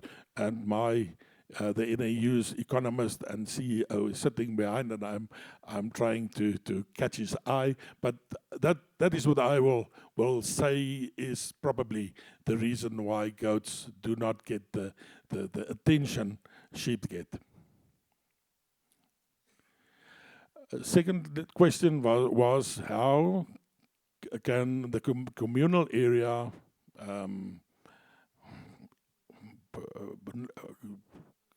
sort of benefit from the commercial area? That was basically the question. Am I right? I think the genetics, the way of farming, the regenerative farming, the practices that we imply in the commercial area, where the supply and demand is the market driver or the market driver. The same can apply to the communal area.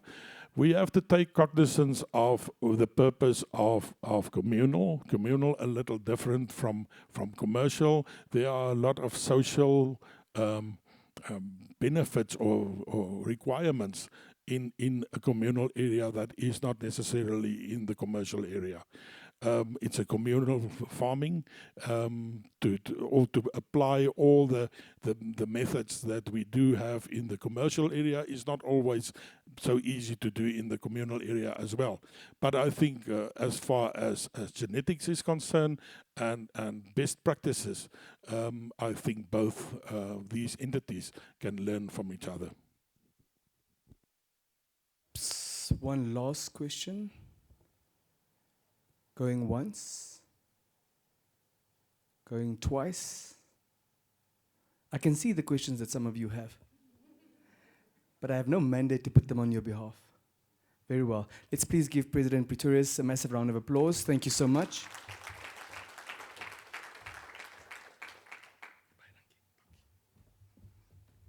I just want to establish something quickly. As far as the temperature in this venue is concerned, I would like to know what I'm experiencing. Is it attributable to my advanced age? Is it the result of climate change? Or is the device with the functionary mandate of regulating the temperature in this venue perhaps not cooperative? Are you happy with the temperature in this room? Are you happy? Very well. I'm told you've not had one single moment to even run to the bathroom or to grab a bottle of water because you've been so vested in this moment. We appreciate that. So in the interest of your human rights, we will give you exactly 10 minutes to quickly run to the comfort facility and to grab a cup of coffee, tea, or a sandwich. The device that indicates time in my possession shows it's exactly 9 minutes past the hour of 11. We will resume promptly at 19 past 11. If your neighbor, and please have a look at who your neighbor is.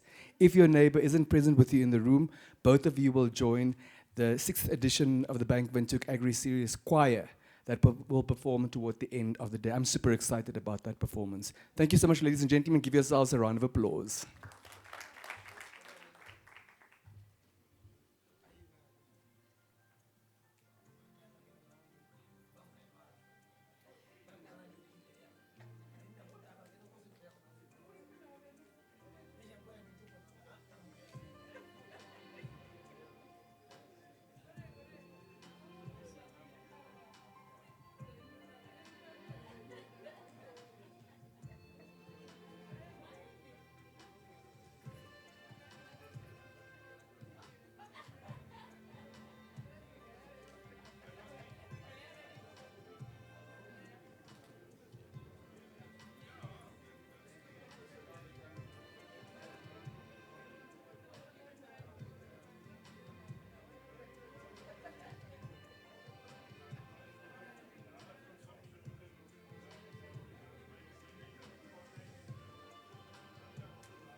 Distinguished delegates, could you please settle down? We'd like to start.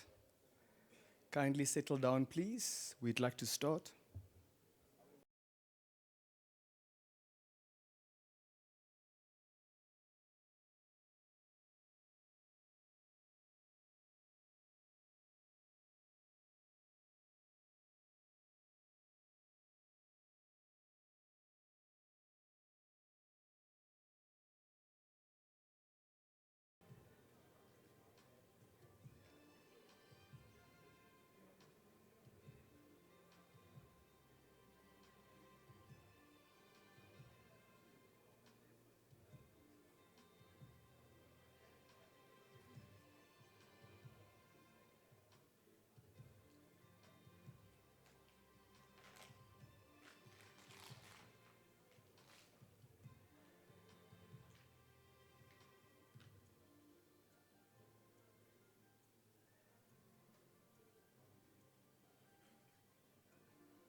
Kindly settle down. We'd like to start, please.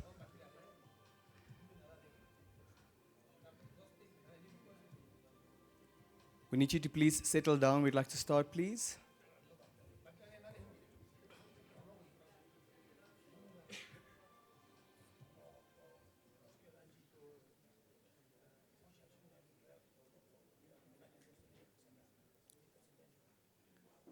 Please settle down, ladies and gentlemen. We'd like to start.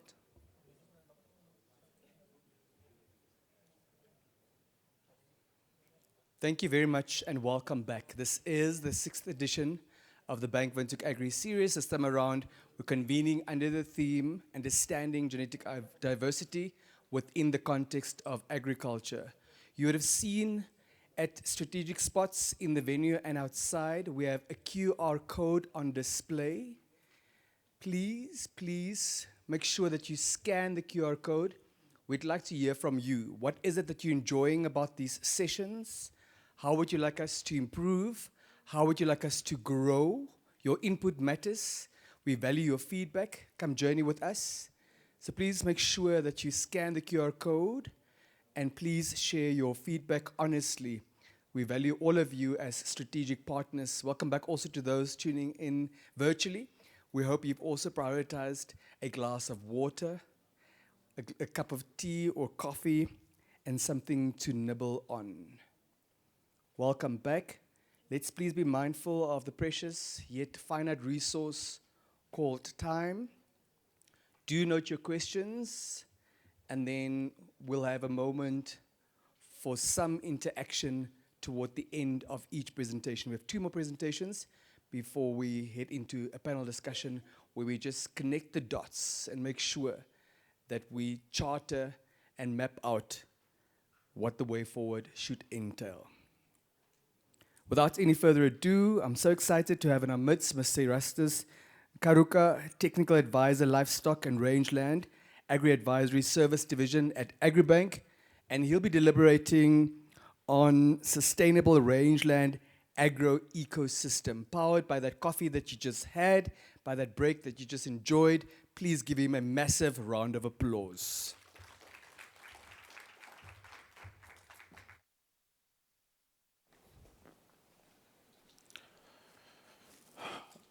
Good morning. Let me start with appreciating the effort of Bank Windhoek for really trying to support the sector, this sector that supports each and every one of us through food, through money, or even employment creation. I must also acknowledge that our sector is facing a lot of challenges. be it market challenges, technology, drought, or climate-related issues. But then I would like us to also clap for ourselves as farmers. Beside these challenges, we are really resilient, isn't it? Are we? Then let's clap for ourselves. All right, yeah, the previous presenters talked about increasing production and so forth, but then I'm relating it to now livestock production. Yeah, so if we are to increase production, then obviously it starts with rangeland management. So, and we know that our livestock sector is somehow growing in terms of market expansion and diversification. We may have heard that the Chinese are looking for 20,000 tons per month from Namibia. Germany is opening up and so forth. But then, how do we satisfy those markets? How do we meet up their needs? So it's not only increasing livestock numbers, but then we start with rangeland restoration. All right, so the code that you read there, any changes in our rangelands conditions will also change our livelihoods in the same way, isn't it? Because all of us depend on the rangeland. Yeah.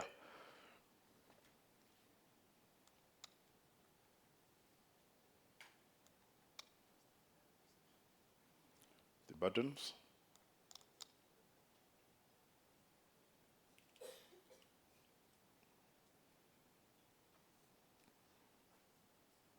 Okay, good.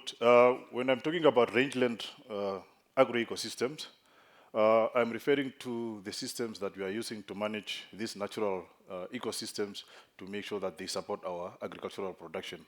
But then if you read the word management, it doesn't mean that we are doing this the right way all the time.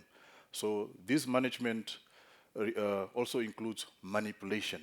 So we're also manipulating our systems, natural systems, to support our agricultural production, but at a certain point in time, these things may reverse and act negatively against us. Okay, for example, if you talk of livestock production, the cost of livestock production has increased or is continuously increasing. Why so? It's because of degraded rangelands. And if you look at the breeds that we have, for example, if you look at Simindala, the observations that I've made, if you drive around some areas, farming areas, you would assume that a Simindala, as it was, supposed to be a large frame animal. But upon observations, you can see that they are also becoming smaller, isn't it, in size? So what is that? So the environmental interaction. And what is that environment? Rangeland. So we have degraded our rangelands to the extent that they can no more support our livestock as they should. Clear? All right? So everyone subsists on rangeland, the wildlife, our livestock, ourselves as well. We are deriving food, even construction materials like poles, timber, and so forth. All right? But then that dependency on our rangelands has also put our rangelands under pressure. So we are competing for space, even with animals. Everyone wants a place to settle on. So where are you going if you're settling? You are invading probably even a grazing area, and you are minimizing your grazing area as well. And in the process of clearing land for crops and for your house, you are also removing plants, isn't it? Which could be valuable plants for your livestock. So again, we are destroying in that process. All right, let us quickly have a snapshot on what a healthy or a productive rangeland should look like, or what should it entail. Okay, the productivity of our rangelands depend on rainfall, isn't it? There must be moisture in the soil for the soil to bring some life, which is plants, or the grass should grow. And again, the way that we are using our rangelands as well determines the productivity. Okay, so that can be in the form of us harvesting rangeland resources, or our livestock through herbivory or grazing, or even fell fire also plays a role in the productivity of your rangeland. All right, but then there are indicators that you have to look at if you are to make a judgment that your rangeland is either productive or healthy. So number one, species diversity. So we are talking of a variety of plants that you must have on your rangelands because they serve different purposes. They also serve the needs of different utilizers, which can be our livestock, the wildlife, and so forth. Every little creature deserves to live on our rangelands because there are services that they need, isn't it? So in terms of species diversity, then we consider aspects of species richness. Richness meaning you need to have a diversity of different species, and then again, they must be in abundance.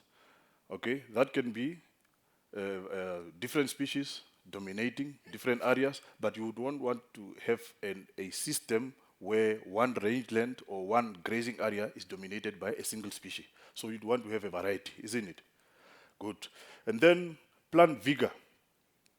So this is now the response of your plants or your grasses, for example, to maybe grazing or to different conditions. So if there should be regrowth, then the rate at which your grasses are growing, the rate at which they're establishing themselves, then that shows that your rangeland is also healthy. Okay, so a faster regrowth, a faster recovery, optimally, then means at least your rangeland is healthy as well. And again, soil health and stability. We always wish to have rain to come. Rain must come so that the grass grow. But where does the grass grow from? From the soil, isn't it? So if your soil is not healthy enough or not stable enough, maybe it's exposed to extreme temperatures or exposed to erosion and so forth, then that soil may not have the full potential to grow the grass that you wish to have. All right, and again, the biochemical cycles, obviously, water cycle, it must also happen, and even the nutrient cycles, okay? So those are the indicators of a healthy or a productive rangeland. Again, you don't only monitor your rangelands through those indicators that I've indicated, the species composition and so forth, but you also look at your livestock condition. So when your livestock condition is improving, then obviously it could be an indication that also their kitchen, which is the cheapest kitchen, the rangeland is also improving. But if it's deteriorating, then it means what? So there's also a problem in your grazing areas or your rangeland. So remember, any change that we bring on our rangelands can also change our livelihoods in the same way, because we depend on our livestock and our livestock depend on the rangeland. So if they are eating good, enough, sufficient food, obviously their production and performance will also be in the same way. And again, we are able to harvest what we harvest from our animals, like milk, meat, and so forth. All right. And the pressure that we are giving. So we are the number one culprits, humans. So we are also encroachers.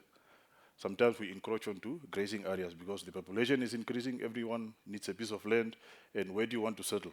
Obviously, you would find a space that is somehow vacant or empty to settle on. But it doesn't mean that if that area is empty, then no other creature is utilizing it.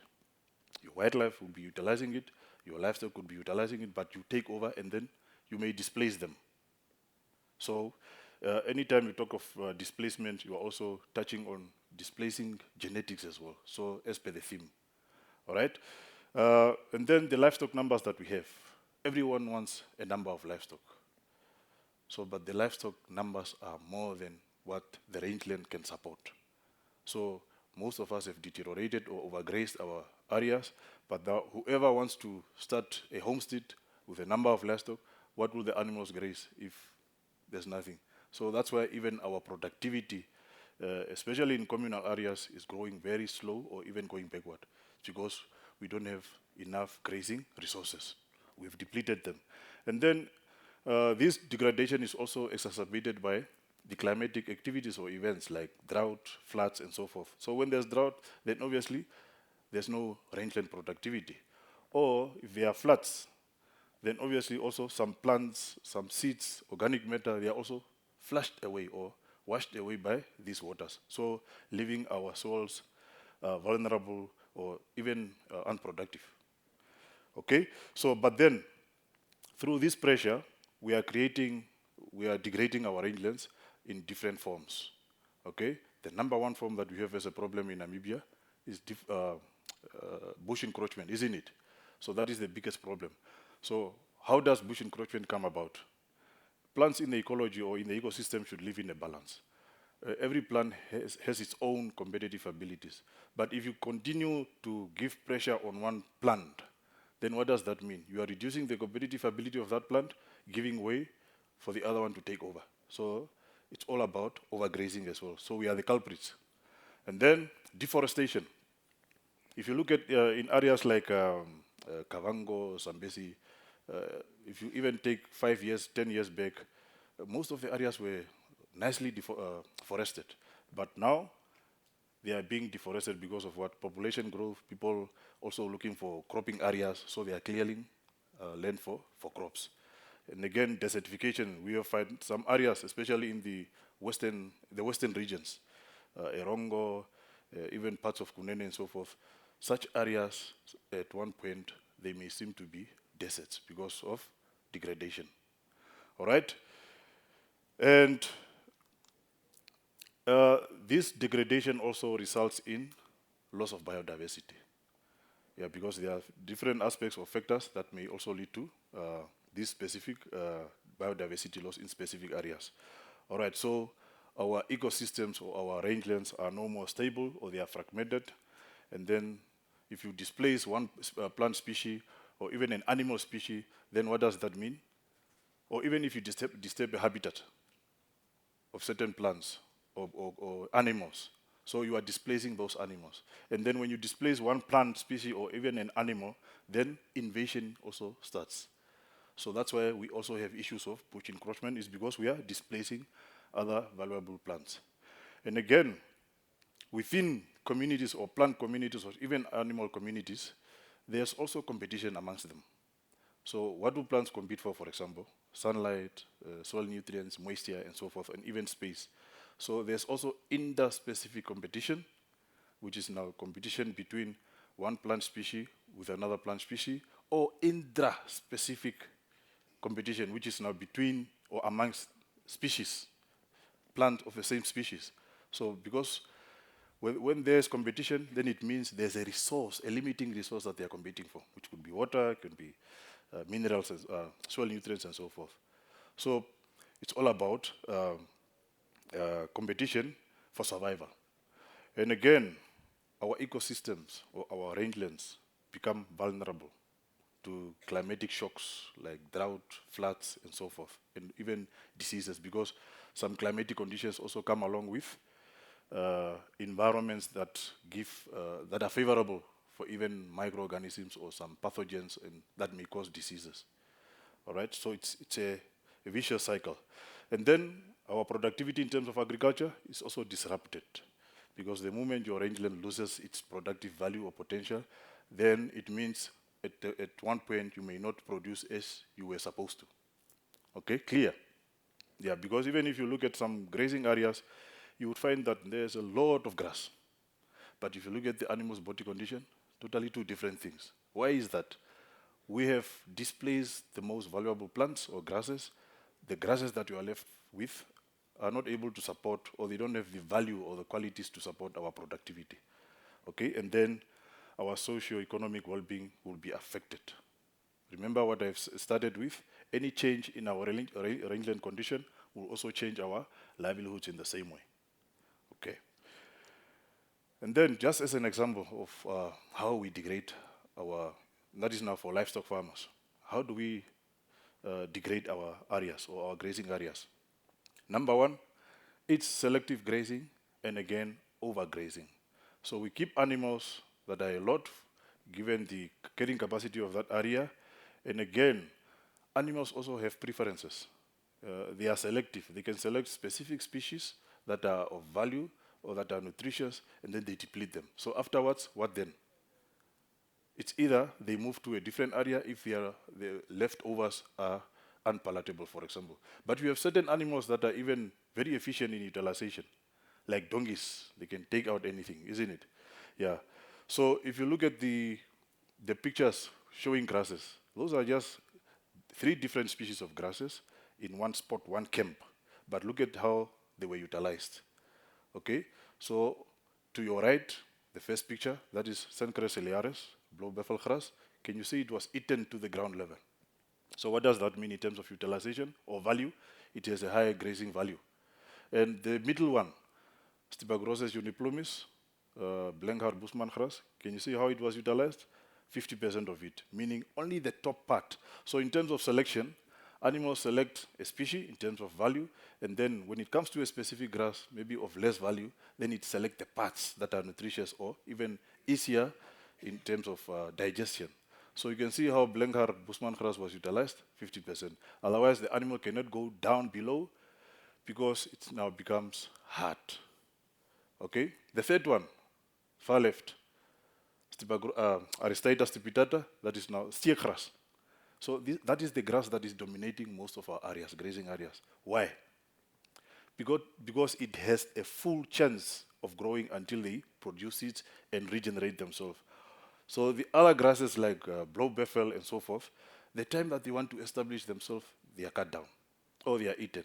So they don't even get a chance to produce enough seeds for regeneration.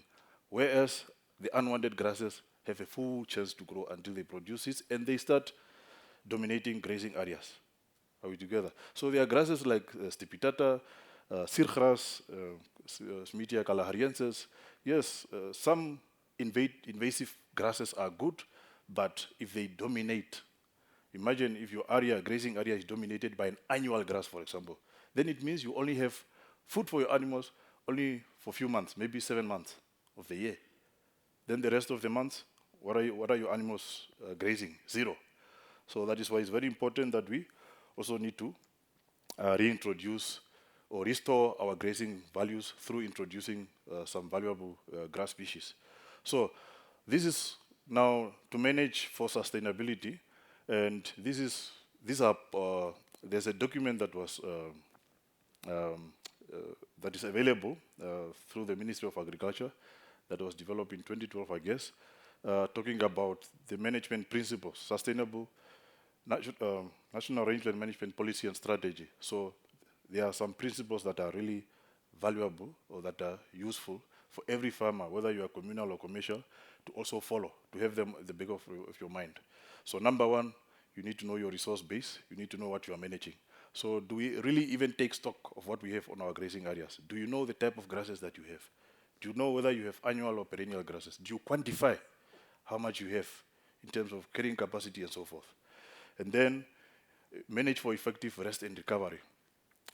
Grasses must be eaten, yes, for them to grow. But then if they are overeaten, it's a problem. If they are also under-eaten, it's a problem. So you need to also allow them to rest and recover for a longer, in fact, graze for a shorter period and rest for a longer period for optimal recovery. And effective utilization, don't underutilize, don't overutilize. So you need even grazing. If you have a specific camp, don't allow your animals to be concentrated just on one spot grazing, then that's where the damage will be happening. Like if you look at permanent water points in communal areas, how does degradation start there? It starts around the water points. So that is concentration grazing. And the soil condition is very important.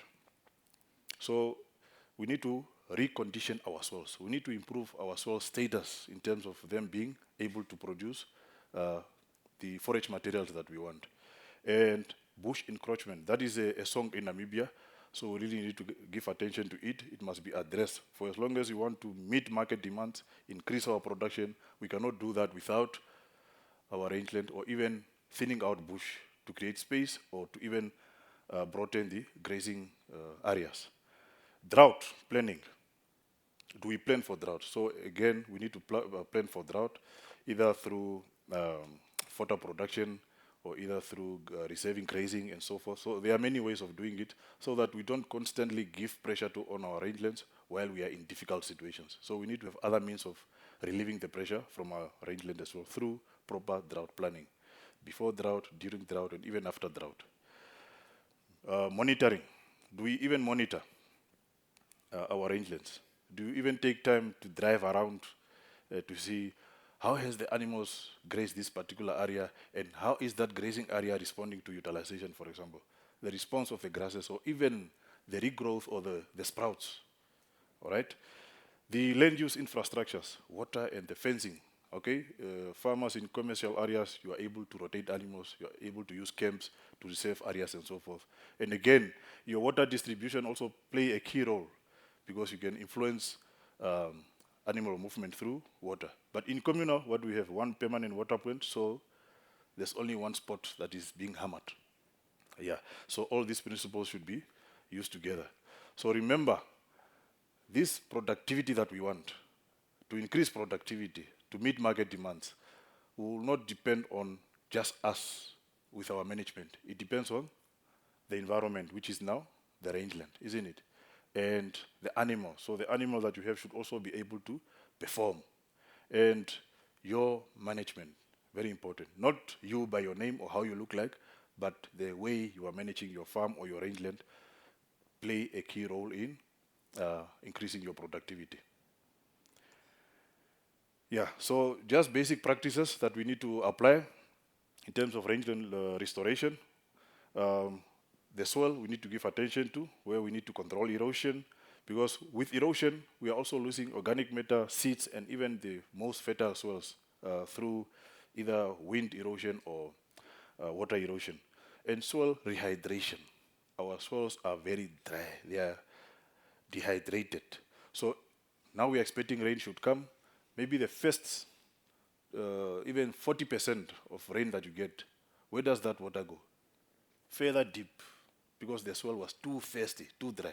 So we also need to find ways of making sure that we have enough, we rehydrate our soils through some practices that I will also highlight. Yeah, and then the soil cover. We have a lot of bare soil. Our soils have nothing. They are not, there's no grass. So if you don't have soil coverage, what does that mean? Your soil is exposed to harsh conditions like even trembling, heat stress, and even erosion, isn't it? Yeah, so and then the soil can even become kept so hard that even a seed cannot be able to germinate, or even if water comes, then that water will just be flowing, runoff. So we need sufficient soil cover. And the seed bank, we also need to deposit more seeds of these valuable grasses or plants in our seed bank. So every soil has a seed bank. So, but what is in that seed bank? Most of us, we are not also not sure. So, but we need to reintroduce the most valuable plants that we almost displace back into our grazing areas. All right, like planting these perennial grasses like blue buffalo and so forth. And I'm sure most of you are aware of such practices where farmers are cultivating grass. Yes. Yeah, just a picture to show you that we have some valuable grasses that we can use. Sencres ciliaris, Media, Papafroides, Digitaria, fingergrass, and these other three, like Gemsbokster grass, Langbeen Bushman grass, Blengaard Bushman grass, there are a lot. But then the most valuable ones are the ones with broad leaves. Those are very sensitive grasses. They are sensitive to overutilization, so we need to bring them back. And almost everywhere in Namibia, those grasses, you may find them. You will find them. You might be surprised that you find a lot of blowbuffel in Karas region. So, but you think, no, that grass is only in Maheke or Chodonjuba. But those grasses are only growing at spots or in spots where there's less disturbance. So even if you're driving from Keetmanshoop to Arwab, you find blowbuffel standing there a lot, but hiding. All right. So we need to reintroduce them through cultivation. Yeah, these are examples, not only cultivating them or planting them in our grazing areas, but even your crop field sometimes can be divided into sections where you are planting also water, because the effort is just to reduce the pressure on your rangeland. So if your animals are able to be supported at home, even if it means 30% or 40%, and then the rest of the 70 or 50%, they go for grazing. All right. Yeah, final thoughts, just for us to enhance or to make sure that our livestock productivity is sustainable. Selection and breeding is very important, because I've mentioned that some breeds that we have introduced, those were heavy feeders, heavy grazers. But now, given the rangeland conditions that we have, they are no more able to survive, or they are struggling a lot, even to walk long distances, because an animal from home or from a water point to a grazing area, in most areas, is even 16 kilometers. So the energy use, it's a problem. So bush encroachment, again, it's very important that we need to address that problem, especially in communal areas. There's a huge potential there in communal areas. Even if you look at some stats that the winners that we export to South Africa, more than 60% come from communal areas, Chodonjupa and Omaheke. And even if you go into livestock auction, be it Kamatabadi, Khopabes, Grootfontein, Most animals that you find there are from communal areas. So meaning we have potential. If it was not for bush encroachment, we would have done more than that. So addressing bush encroachment in communal areas is very important, and I hope there is a representative from forestry or from the Ministry of Agriculture to drive that. All right. Conservative grazing regimes. Yes, we also need to start conserving. Yeah? And you can only conserve if you are also be able to monitor. All right. Sustainable water supply and management. Some areas, yes, they have good grazing, but there's no water. Or some areas have a lot of water, but the grazing is poor. So we need to try to manage that. And most importantly, we need to start harvesting rainfall water. Look at the floods that we normally experience in the northern regions. Where does that water go? Most of it. It floods our soils, our plants, our seeds, and everything. And then we are left dry. So it's like just water passing through us. It's like we don't have a need for it. Why can't we divert some of these flood waters to store and even use for irrigation? All right? Monitoring or even having early warning systems, especially for climatic events, where we can be prepared in advance in terms of rainfall activities or rainfall pattern or even climate change. Yeah. And then lastly, capacity building. We need training. So people say you cannot train an old, new tricks to an old cat or old dog. But no, things have changed. Agriculture is very dynamic, things are changing, climates are changing, the markets are shifting and changing, so we also need to keep up through capacity building. Yep, thank you.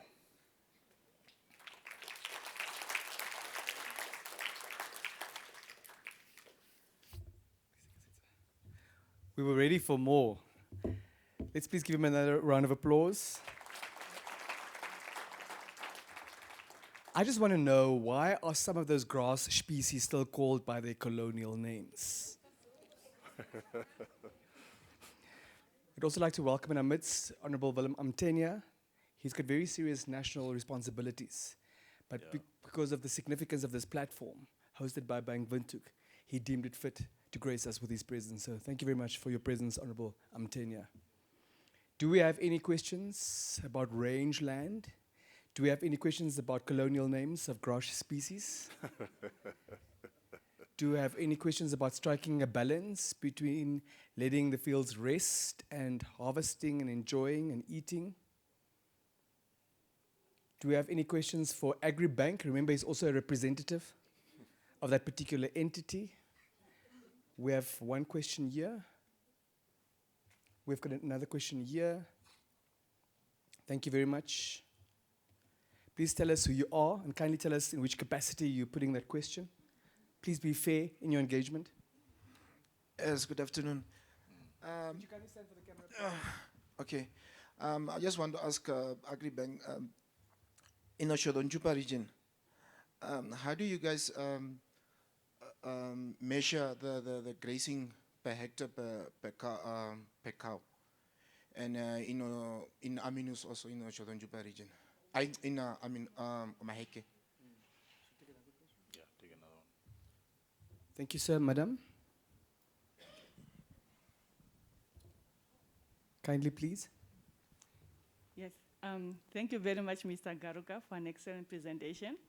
My name is Theopoline Amushenje. I work for the University of Namibia. And you did tell us that one of the key things, we need to manage our rangeland. So in the commercial setup, one of the strategies to make sure that we have sufficient grass all year round. What farmers do, they actually create camps and then they can rotate their animals. However, in the communal setup, that's not kind of possible because no one owns the land, so the animals are just allowed to, to just go grazing, and what can happen is that overgrazing can take place. So my question is, what do you think is the strategy to actually solve this challenge, because it's quite a huge challenge? So what do you think can be done so that we make sure that there is sufficient grass all year round in the communal area? Thank you. Thank you very much. Sir, over to you. Do I state? Okay, thank you. The first question on how do we determine carrying capacity in Chodonjupa and Omaheke. Okay. In general, in fact, carrying capacity is not just a thumb suck. It's information that you collect. So there's different methods that farmers use. Some use satellite images or remote sensing, but then you have to do some ground truthing as well. We have one basic method that we refer to as a quadrant method, okay, where you do actual clipping of grass and weigh and estimate. So that will require training. So the carrying capacities that we are normally using or referencing, they are outdated as well.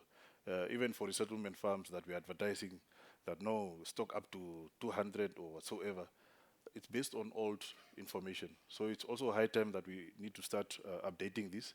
And I'm sure the Ministry of Agriculture or the lands, by then, they came up with some methods or maybe to review those carrying capacities. I'm not sure how far they are, but it's something that we can discuss as well with the ministry and even all stakeholders. All right. The second question on the communal. Yeah, it's communal, it's all of us and so forth. So it's only all of us when we want, when there are issues, but it's not all of us when there are solutions to be sought. So, but then in terms of communal areas, we need to really train these people. They are aware of the problem. We need to train them, and we also need to help them organize themselves. Yeah, because to manage one resource with many communities is difficult, so it needs common understanding. So, and again, it's not only, it shouldn't be left to the farmers themselves. So the stakeholders, forestry, Ministry of Agriculture, the traditional leaders, and so forth, we need to help these farmers be organized, because to manage a resource like last week I was informed that the Chodonjupa, there's no more charcoal production and so forth. In fact, charcoal and wood is stopped in certain areas. Why is it so? It's because the individuals that may have benefited have abused the system also at the expense of the poor who cannot.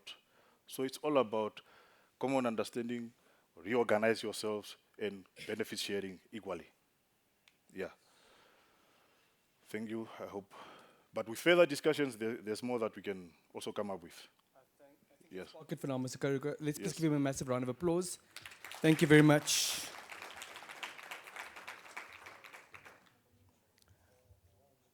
I'm sure many of you were unable to sleep last night because you were gearing for the next presentation.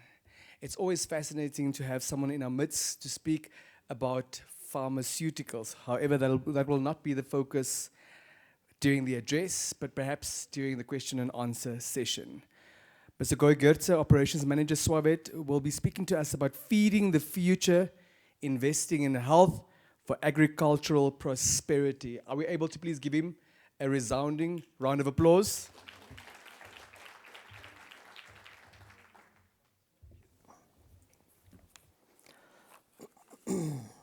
Morning. Almost afternoon. It's a privilege and honor to be here. I would like to thank Bank Windhoek for investing in the agriculture sector and allowing us to share our knowledge with you. I hope we can make a difference and enrich the farmers and industry alike. My topic is somewhat different, and it's I would like to think of being the devil's advocate today. It's a pressing matter and it's a sensitive issue for a lot of you. And I hope it's informative and it can help us with investing in the future.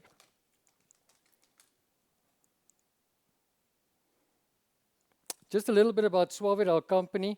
It's one of the oldest pharmaceutical wholesalers in the country. It was established in 1969. We are 56 years old. We specialize in medicine and instruments. And thank you. In 2018, we decided to revamp our business. We transformed it into the modern era, and we have been growing ever since.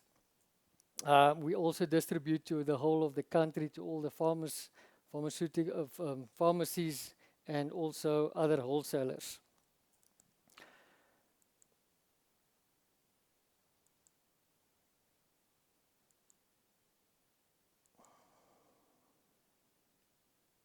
Okay, coming to the big picture. The two words we want to discuss, there is probably in contradiction to each other is investment and medicine, which should coincide actually. I've got a lot of pressing to do. I hope this thing works. There we go. So first of all, investment. It's an act of devoting time, effort, currency, or energy to a particular undertaking with the expectation of a worthwhile result.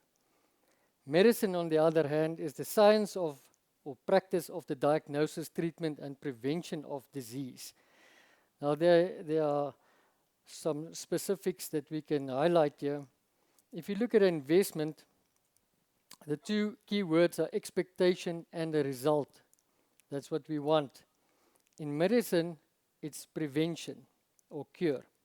So it's contradicting to each other if you think about it. What is the farmer's need? The farmer's need is to produce high-quality, marketable animal products efficiently, sustainably, and profitably, and preferably as quickly as possible.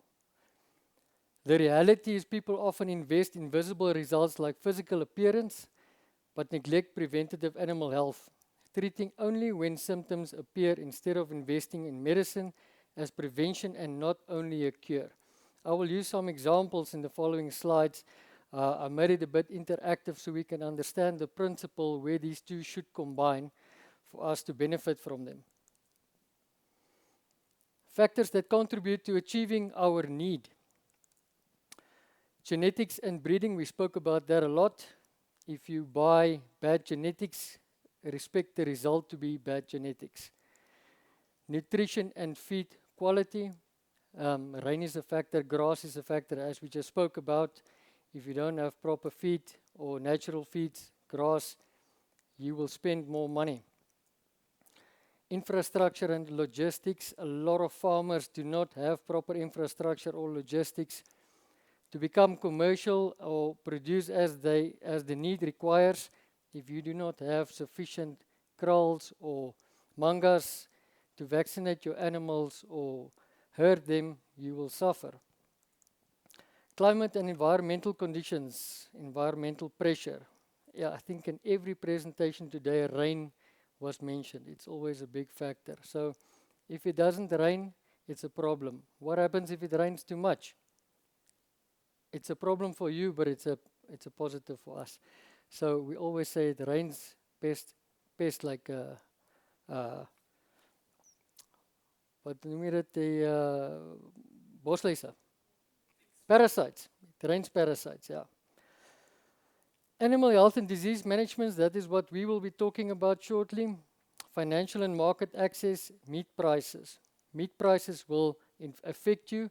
It doesn't help if you produce and the price goes down and you cannot get your money as an investment in return.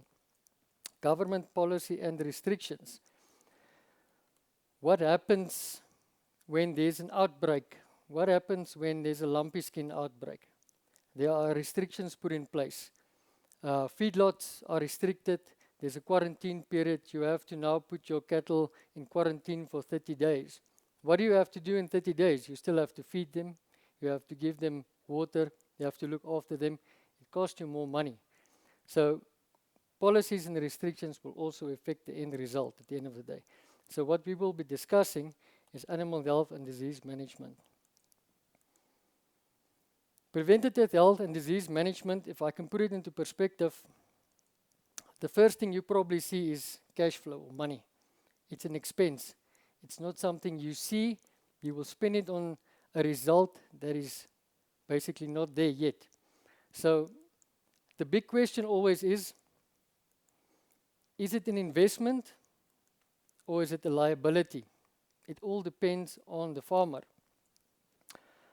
I'll put this into perspective. I like putting things into perspective so we can understand what it's all about. Meet Johnny. Johnny is an up-and-coming farmer. Johnny has now bought his first bakkie. The bakkie will now be used to travel around his farm. He will travel to town. He will use it to buy animals. He will move feed around. It will be, in the beginning, an investment, but it might turn into a liability. The initial purchase is an investment, and depending on what decisions are made, might turn into a liability. That is the case in preventative health as well. Maintenance and prevention. So a year from now, Johnny's Bucky needs his first service. He's got a few punctures on the tires, the exhaust is leaking, it was rough on the farm. Now what does Johnny decide to do? He must spend money now on his service, or he can buy some more cattle. When the services are due and the tires are damaged, Johnny decides, let's put new rims on, we'll put on spotlights, we'll put on a manga, we'll do this, except for what he should do at that stage. What is the result? Reduced performance, unexpected breakdowns, higher repair costs, shortened lifespan, and at the end of the day, a loss of warranty and value. The same thing will happen to your cattle.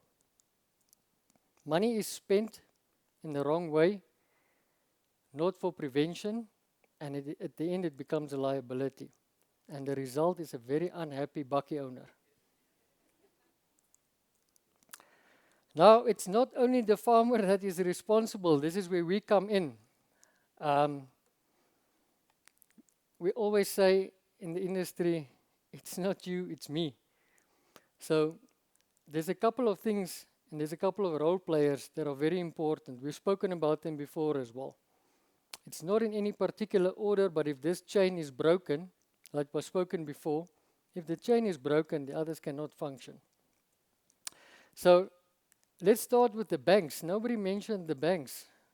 We need money to farm. We need an investment. Who's got money lying around to buy a farm? Well, probably some of us.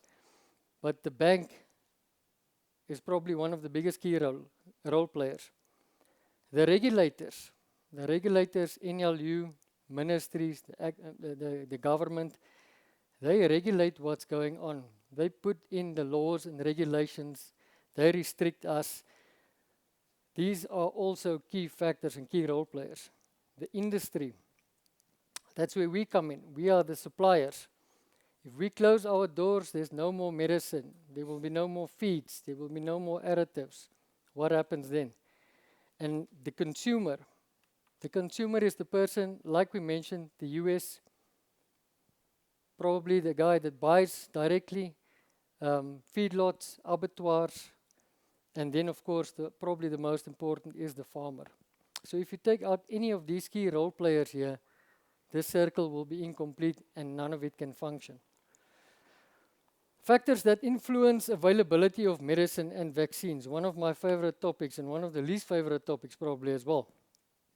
So, if you look at the top one, Namibia is not always the priority, and this we all know very well.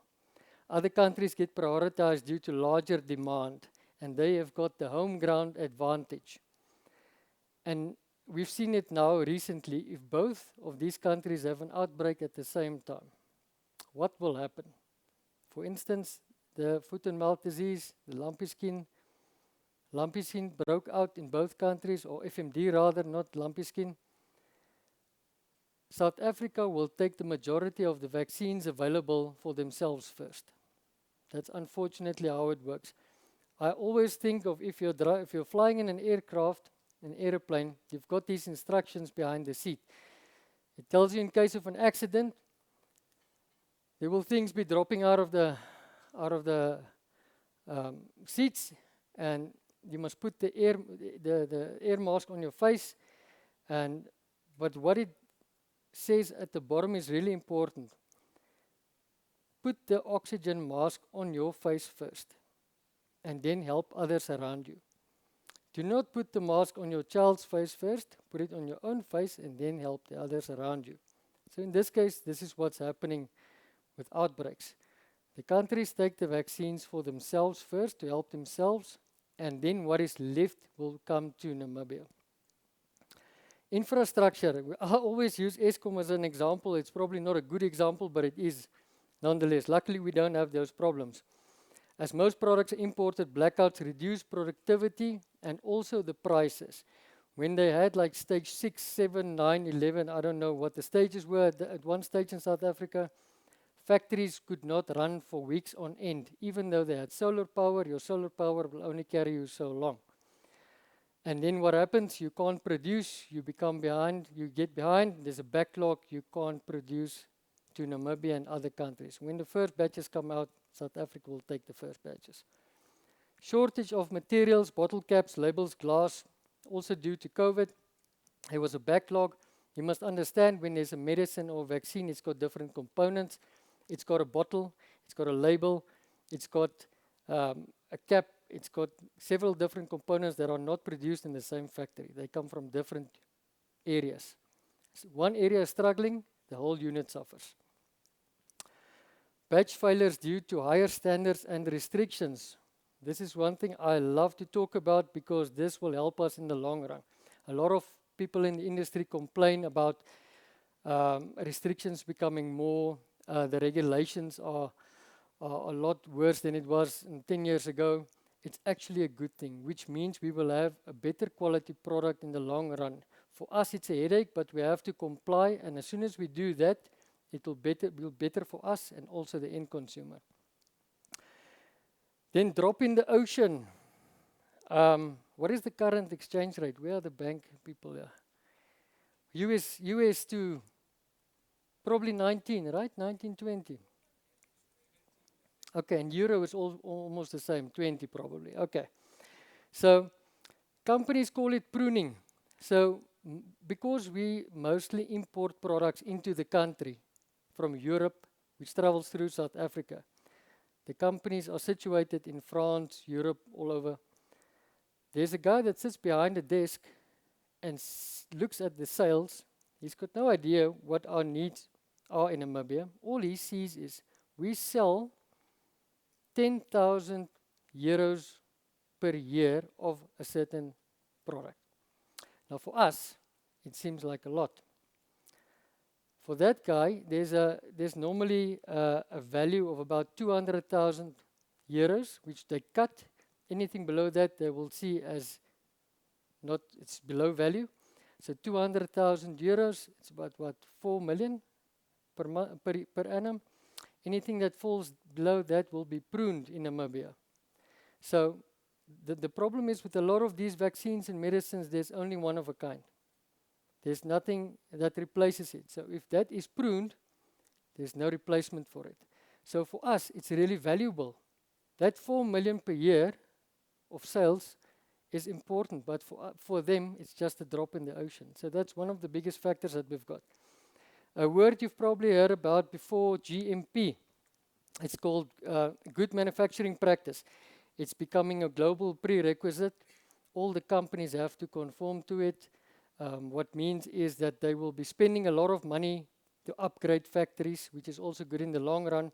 But people now have to sit and decide if they will spend the capital now and hope it's an investment return in the long run. If they do, it will be good for us in the industry as well. Better medicine, better quality, and a better investment at the end of the day. Here are the hard facts. So if we compare antibiotics versus vaccine sales, so if we talk about investing in medicine for the long run, this is very important.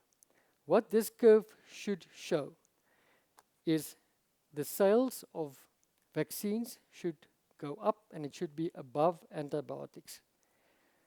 That's preventative treatment using vaccines. Post-treatment is using antibiotics. In Namibia currently, the graph looks completely different. You'll see from 2021, there's a clear drop in vaccine sales and antibiotics started to climb. And from there, vaccines never really recover until basically end of 2024 to 2025. So this is a clear indication that we are post-treating more than we are proactive, which means we are not investing, we are basically treating per case. Now, what happened after COVID? Why do we see this decline? And I must say, the incline in vaccine sales is largely due to the sales of lumpy skin vaccines the outbreak that we recently had. So if you take lumpy skin out of the equation, the vaccines will stay stable at the basically negative growth. What happened after COVID? Financial strain caused prevention to drop. Farmers were treating per case rather than being proactive. The drought obviously made it worse because we were hit by a bad drought, and the focus was on human side. Now, if I can ask you the question, and if you remember, I'm going to ask you to think about COVID again. It's a terrible thought, but when COVID hit and people were scared and there was financial strain, businesses were closing, we were losing our jobs. What was the first thing to survive financially that we had to do? We didn't want to do this, we had to do that. In difficult times, people often cancel the very things that protect their future.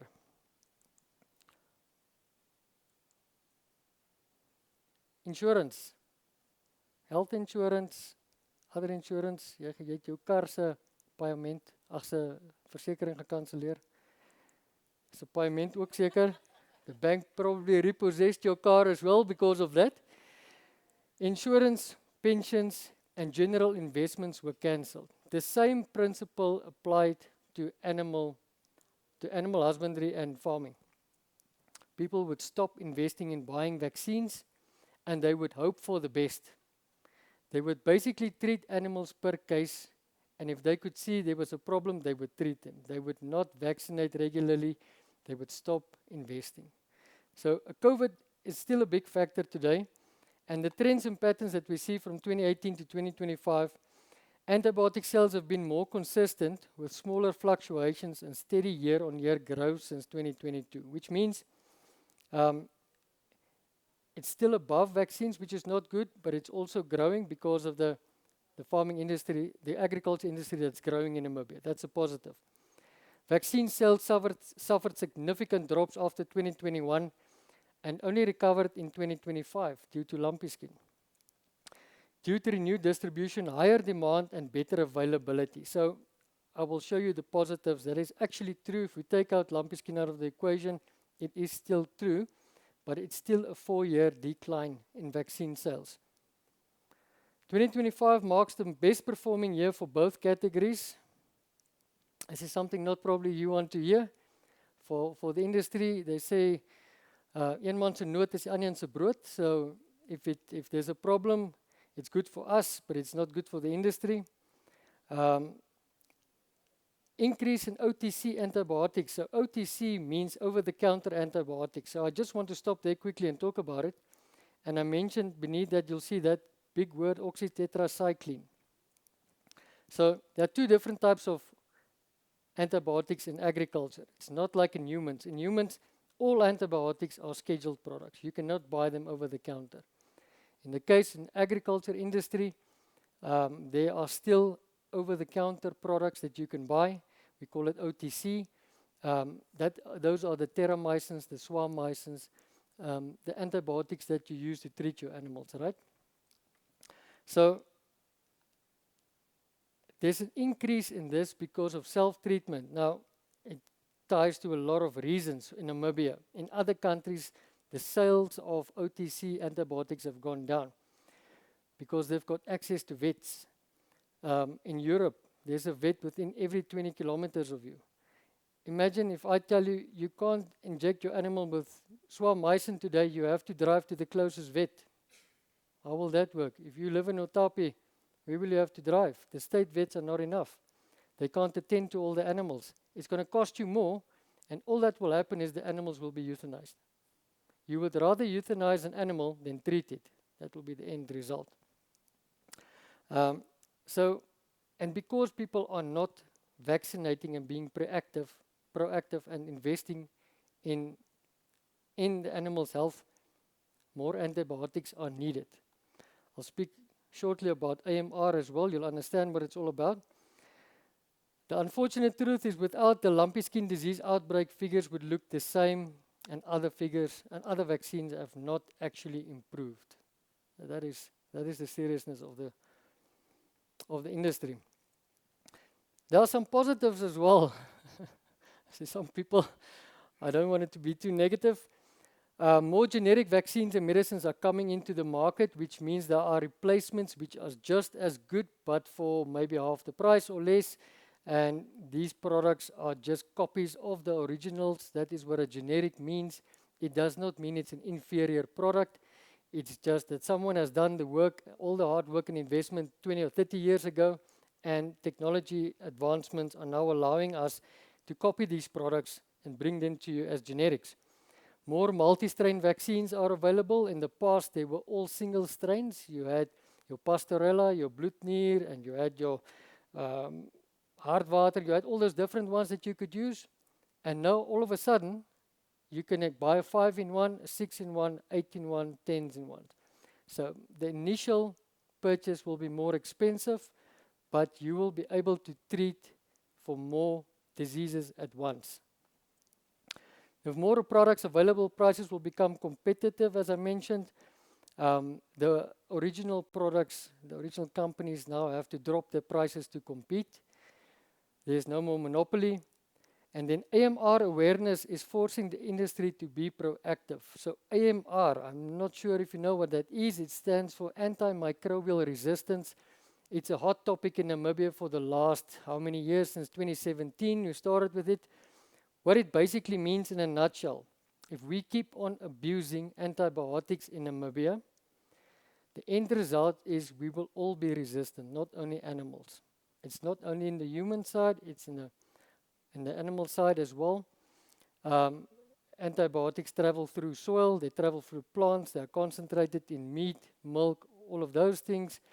And the terrible end result will be, it will be like the plague again. You will probably not even have to worry about COVID because you will die from a toothache, because no antibiotics will help for us. So AMR awareness is currently a real thing in Namibia. They have been active for the last how many years, and awareness is created on how to use antibiotics, when to use them, when not to use them, and rather be preventative than be active, post-active. The government is actually involved to stop, I missed one. The regulatory authorities like the NMRC, that's the Namibian Medicines Regulatory Council, are starting to interact more with the industry and the end user to get insights and understand the challenges that we face. It's not a case anymore of tapping people on the fingers. They are actually involved and they are trying to help the industry. The government is also actively involved to stop and control outbreaks like we've seen with the lumpy skin. And vaccine factories are being planned in Namibia to produce our own vaccines according to our needs and not be dependent anymore on other countries. Now, that will be the best result for all of us. If we can produce something locally and not be dependent on any other of the countries. Old technology versus new technology. In old technology, inferior materials, single strains, and lower shelf life was the thing. In new technology, we've got advanced cold chain, broader protection, and better efficacy. What this means is products work more effectively. We've got fewer outbreaks. We've got healthier herds. Just to tell you a reality as well, 30 years ago, currently we are flying in vaccines. They land overnight in Namibia. If we put in a big batch or big order, they will be distributed and we will receive it the next day to protect the cold chain. Inside included is an electronic monitor. We can track the temperature throughout the flight. 30 years ago, imagine, can you guess how vaccines were transported into Namibia? They were actually put on a train in a box with wet newspapers. And when they arrived, you would hope for the best. There was no testing, no monitoring. So you can just imagine people are complaining because vaccines and medicine is expensive.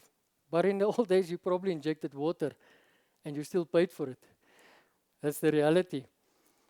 Cheaper but repeated losses. So it was cheaper, but you would lose more. Lower long-term savings. The new vaccines have better efficiency and safety, and there's a better rapid response and a greater adaptability. In other words, they can now adapt vaccines to work specifically for certain illnesses. I'm going to put it into perspective again, comparing humans to animals so you can maybe understand. So this is actually interesting. Human behavior, the far left top. Waiting to see a doctor only when you are very sick. Who of you do that? Animal farming impact. Waiting to call a vet only during outbreaks or the animal is at near death. The lesson, both increase suffering, cost and recovery time. The second one, ignoring diet or exercise until health problems appear. Who does that? Ignoring feed quality, deworming or immune boosters until animals lose condition. We tend to hope for the best and rely on the natural felt. Prevention keeps both bodies and businesses strong. Self-treatment over the counter instead of seeking a diagnosis. I will mention ACC and Corex and Everflu. Self-treatments. You will probably self-treat for 2 to 3 weeks until you've got man flu and you're almost dead. That's when you will go to a doctor. The same is in animal farming. Random medication without veterinary input. We see it a lot in the industry where a person comes in and he says, I need medicine for my cattle. We ask him, what is the problem, sir? And he says, they do this. So we say, okay, that's a serious condition. And then we tend to not be able to help them. We can't provide you with any medicine if we don't know what the clinical symptoms are. And we will rather refer you to a vet. In both cases, it risks resistance and long-term efficiency. The problem is people going to the farms and they see this. Some of the animals don't look okay, they don't look fine, and they will just inject them with antibiotics. And what do you do if you walk to your kraal and you, with a bottle of swamycin or terramycin or whatever it is you have, do you only inject one? While you are there, you will just inject all of them, just to make sure. Maybe they've got the same problem that this one is having. So you just make sure. That causes, at the end of the day, antimicrobial resistance, and it does not help. We don't fix a car only when it breaks down, like Johnny's. We service it regularly. The same principle applies to health for both humans and animals. Again, putting it into perspective, medical aid spreads health costs over time. Example, chronic meds. If you keep on treating the systems over a long period, you'll have a better result. Preventative disease treatment spreads risk over time. I don't think I've ever met a person that, the lifespan of a cow is 15 to 20 years. I don't know if they get that old. They will probably be eaten before then. But in 15 and 20 years, I don't know if any of you know of an animal that has never been ill or sick in that period. If you can tell me you're going to buy a cow today, it will not get sick in the following 15 or 20 years, it will be a miracle. So you have to plan accordingly for what's coming. Predictable small costs are better than one devastating loss. People complain about what it costs per head per cattle to vaccinate. What does losing one cow or a bull cost? You can make the calculation. Ignoring doesn't remove risks, it just increases it. You can walk around with a limp and hope it goes away, and tomorrow you might need a knee replacement because you made it worse. Ignoring vaccination doesn't remove risk, it multiplies it. And you can't predict disease outbreaks, but you can prepare for them. You already know in your area what the problems are. Be proactive and vaccinate accordingly. Vaccines don't stop problems from existing, they make sure you're ready when they happen. Question on lumpy skin disease. If we vaccinated, when was the last outbreak? 2017. If we kept on vaccinating every year, if it was a prerequisite, what would have happened? Would we have an outbreak this year? It wouldn't have happened. We would have been prepared. We would have saved a lot of money. Closing thought. Even though we can't always see the results of our investments, the impact is real, giving us peace of mind that we're doing what is best for our animals, our farms, and our futures alike. Let's start investing today. Thank you.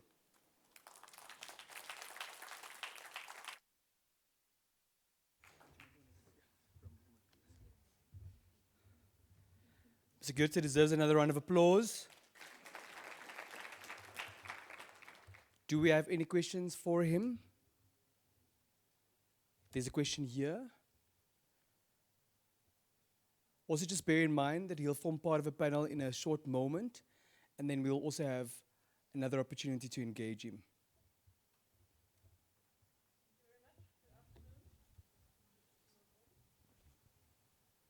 Okay, thank you. Good afternoon. It's Mareike Fuchs from Namibia Nature Foundation. I have one question to your graph with the antibiotics and the vaccines.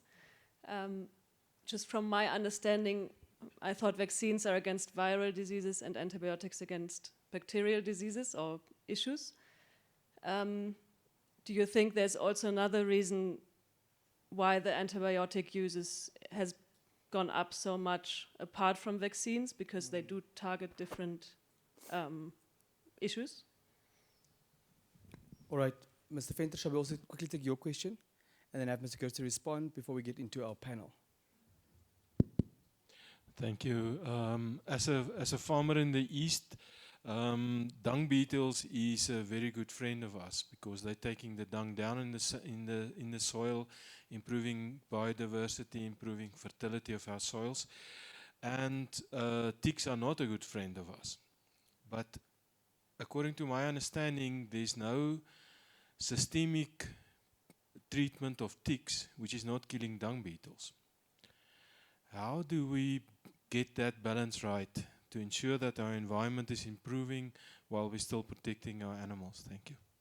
Sorry, Mr. Venter, I accept that many of us do know who you are, but for those who don't know, can you tell us who you are and what capacity you ask that question? I'm Ruli Venter. I'm farming close to the Botswana border. Okay, thank you. The first question is actually a really good one. So you're 100% correct. The problem is it comes down to people not being educated. Because there's an abundance of OTC antibiotics available in the country, people don't know how to look for certain symptoms. They don't know how to, what do you say? As jy moet, sorry, my English is running out. Mine too, don't worry. If you have to determine what is wrong with your animal, it's really difficult for people to do that. So I would rather just go in, buy antibiotics and treat the animals and hope for the best. They don't know if they need anti-inflammatory. They don't know if it's something else. There are no vets available in the rural areas. So rather than just leave the animal to die, they would rather try and treat it. And unfortunately, antibiotics is the go-to product because it's readily available and it's cheap, if that answers your question. So vaccinating is only for certain problems. Yes, I agree. But if you don't know what the problem is, you will just use antibiotics, unfortunately. The next question is a difficult one because there's a fine line when it comes to poisons and killing ticks. So people are working towards more environmental friendly products. You will notice that on all the products there's a bird, it's bird friendly. So what it means is if ticks are killed by certain topical poisons, the birds are able to eat them and they will not die. But there is no conclusive product yet that can kill certain species and not kill others. I'm using an example of cypermethrin. Cypermethrin is one of the most used and one of the safest products in the industry to spray your kraals, spray your animals. It cannot be taken up by skin. So the actual fact is it will still kill bees. It will still kill a lot of other things as well. So what do? You control one problem, but you create another one. So it is a serious problem that you're talking about, but there's no definite answer I can give you. It's a difficult one. Let's give Mr. Goethe his dues and give him a round of applause. If your name is Jacques Els, if your name is Erastus Nkaruka, if your name is Tinus Pretorius, kindly join me on stage.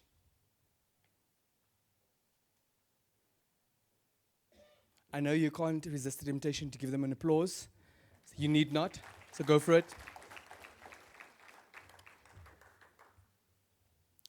Thank you so much, Mr. Els. Particularly, we're grateful for you. You've been here since very early this morning, and you've stuck it out with us, so we appreciate that. Just by virtue of breaking the ice, gentlemen, one topic that did feature as a sub-theme during the course of this morning was the battle that our neighbors have with foot and mouth disease. So I just want to hear from you, based on your individual expertise. Help us understand, why are our neighbors south of the Orange River battling to contain foot and mouth disease? And given the porous nature of our borders, we did hear that we have to jealously guard this industry and we have to be vigilant. How big is the risk of that creeping into particularly the Klaras region? What is it that needs to be done with immediate effect, please? Perhaps you can start with you, Mr. Els. The risk is definitely immense. As I mentioned during my speech, we're the only country with a foot and mouth free status. We're the only country that can export. Thus, if we lose that status, we lose our market for our product. Where do we then go with our product? Foot and mouth, what I'm going to say now is perhaps a bit sensitive. But our southern neighbors are not taking this issue seriously enough. I mean, when you have people standing on public platform and telling you, we do not have a foot and mouth problem in our country, it tells me you have serious problems. Unfortunately, there are the unscrupulous people also who will try and see where they can get animals through the border and do not take it any further than what the consequences can be. And thus, whenever such a thing happens, the government should take serious action. As I say, name and shame. That's unfortunately all we can do. Thank you. Thank you very much. Your take, Mr. Nkaruka. Yeah, thank you. Let me also appreciate our country. In fact, we're a beef producing country, predominantly. So back then, I think the people who initiated the veterinary control measures in the country really did well. So, and that is our strength in terms of disease control, the vaccines that we have, vaccinations, the outreach programs that we have from the Ministry of Agriculture, including Agribank and so forth. So we have done well, and even the stakeholder involvement, the unions in terms of disease control, that is very perfect. So our neighbors, South Africa, I think that's where the problem is in terms of, let me not say they are disorganized, but their veterinary control measures are really not as strict as we are. So we need to really appreciate that. So, but if there's any leakage from them to us, then we're in trouble. You may call them disorganized, we won't tell them. This is a safe space. Yeah. Yeah. Thank you very much. Yeah. President Pretorius? Yes, I think in South Africa, foot and mouth is not new. They had certain disease areas for quite some time. I think the control, and in my presentation I mentioned the statutory bodies that control certain parts of the industry was abolished in South Africa. Thank you. We still have got the Livestock and Livestock Procurement Board. There's certain regulatory bodies that regulate certain movement and the industry at large. I think in Namibian we are privileged, and we didn't just get it. We worked towards it, and the whole country worked towards it to be the only country to export, be able to export. I think Namibia, we have to unite to fight. We have to refrain from populist viewpoints to divide and to rule, and we have to unite in curbing this disease for our own good and to utilize or refrain from the economy to collapse. Thank you very much, Mr. Goetze. Yes, I think we've been dependent for far too long. The reality is, if we have an outbreak tomorrow that we have to curb, and there are no vaccines available, what then? So we should stop being dependent, we should start acting, and we should start helping ourselves. Thank you very much for raising that important point. What does it mean in practical terms? I want to take you back to your very insightful presentation, where you shared with us that each individual country, particularly a manufacturing country, has a responsibility to put on their oxygen mask first. In fact, you shared with us the analogy that as a father, you have to first put on yours before you put on the mask of your child. And you've also shared with us the disruptions brought about by COVID-19 that we still witness to today. Is our supply of vaccines, is our supply of medicines to this country, given where we are in terms of manufacturing or where we are not, is it steady? It's currently stable, it's steady, without an outbreak, yes. If there's a problem tomorrow, we cannot determine if there will be enough available. And that uncertainty should concern us. Definitely.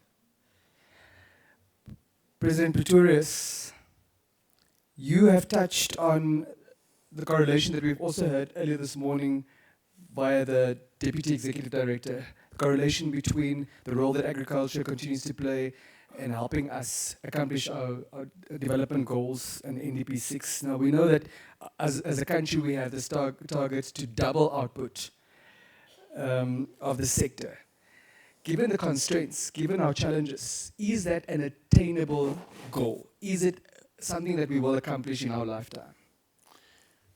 As I mentioned, thank you, Denver, for the question. As I mentioned, we have got a two-tier systems in the country, communal and commercial. I think a combined or, again, a unified answer or working towards a common goal is maybe the right approach to this goal. And I think it's possible if government, the main partner or partner in the agricultural sector with a primary production segment of the industry, is most certainly it's possible to reach that goal. You're telling us it's possible, but do you think we will attain that goal in our lifetime? Yes, I'm quite sure of that, given that all our efforts is to reach that common goal. Let's not forget that it's quite a complicated question you're asking. There are different methods to get to this goal, and I've mentioned it in my presentation that we want the same goal, but we use different vehicles, and we have to see and to come back to your analogy of the vehicle. We have to decide on which vehicle we are going to use for each. And we know the brand of a vehicle is very close to a man's heart, particularly a farmer. So we shall not mention any names at this juncture. Mr. Karuku, a bone of contention remains whether or not wildfires serve a constructive purpose. Is it your take that they are a blessing, or is it your take that they are in fact a curse?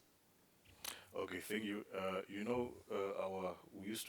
Our Namibia is referred to as a land of savannas. So back then, if you look at our vegetation structures, it was open, tall trees, grass. The natural systems and processes were just flowing. But currently, we have few fires. We have less animals like the elephants, the bull grazers. So now the issues that we are seeing, bush encroachment and plant invasion, amongst others, those issues are brought about because the controlling mechanisms that we're naturally doing it are no more. Like the elephants, where do we have them? In captivity.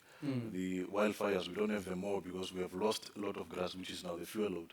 So meaning we have less fires, and if you have less fires to control the vegetation structure, then some opportunistic plants are taking chances or taking over. So fire is good in terms of that, but it will be bad if it's too intensive to cause damage to human life or to property. And this is also natural fire that we are talking about, not the one that we just ignite or by accident and so forth. So a fire that starts naturally, it's starting for a purpose. Yeah. So not the one that's called arson in the criminal world. No, Very well. Ms. Els, I'm cognizant that you touched on this during your presentation, but help us establish and land this point.